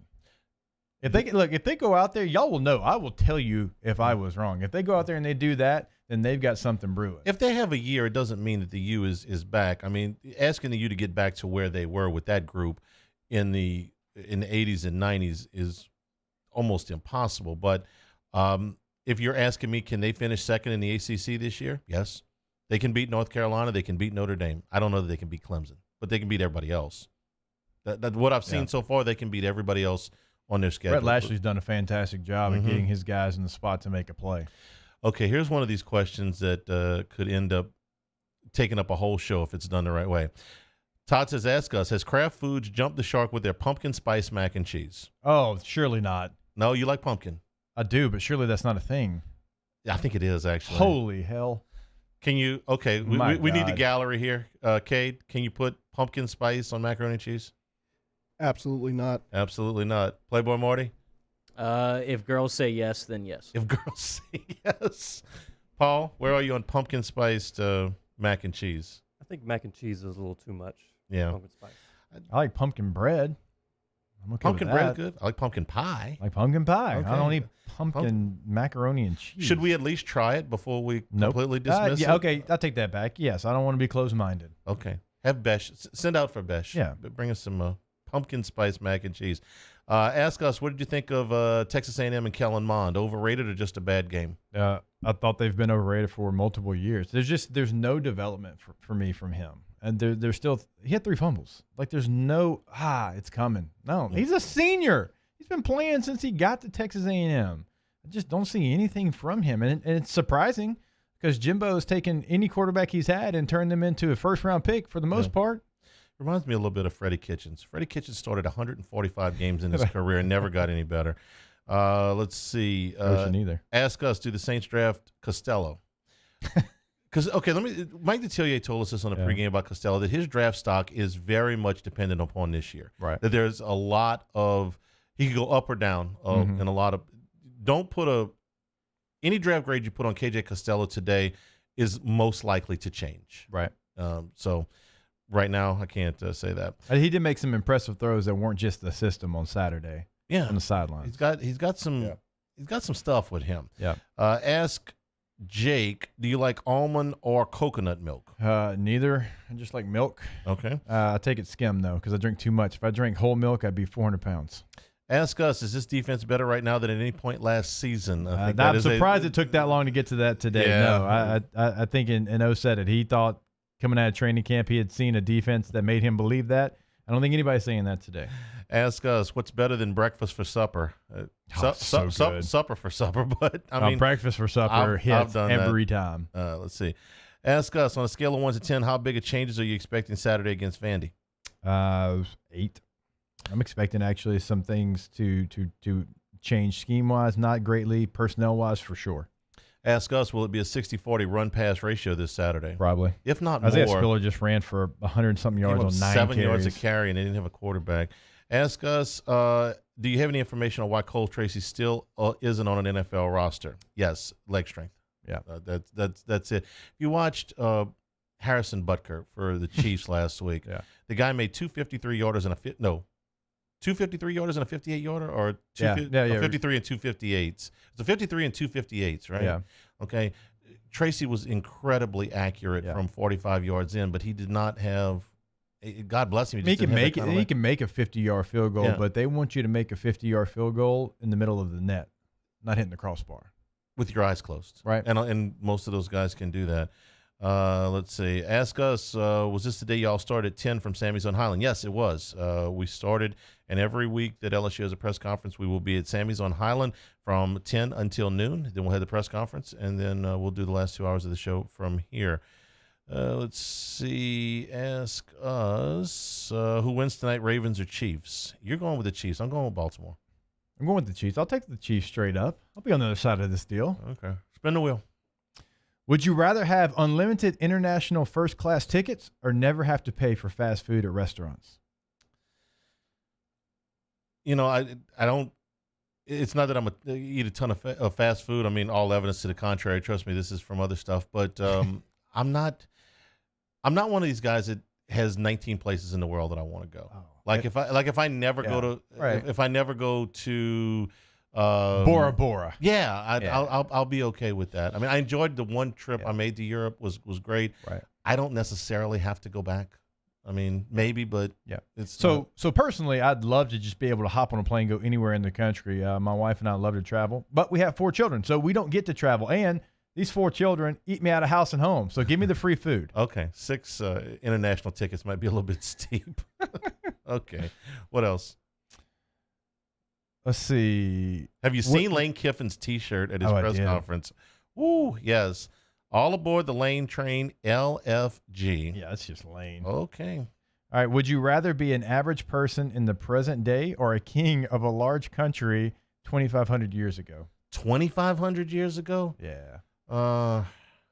No, I'd probably. I like air conditioner. Yeah. I like hot baths. Remote control. I like refrigerators. I like cold beer. If you said 200 years ago, I mean, it looked like the English were doing pretty well. Right up until the Americans, popped a can of whoop ass on them. Not today. Right until about 1776. I hope we see a can of whoop ass this weekend in Nashville. Show's over. For Cade Wazan, for Playboy Marty, for Paul O'Neill and Jacob Hester, I'm Charles Hanagriff. Thank you and good afternoon. This has been Hanging with Hester and Hanny, brought to you by Richards Honda. Stay tuned for AFR on 104.5 ESPN Baton Rouge.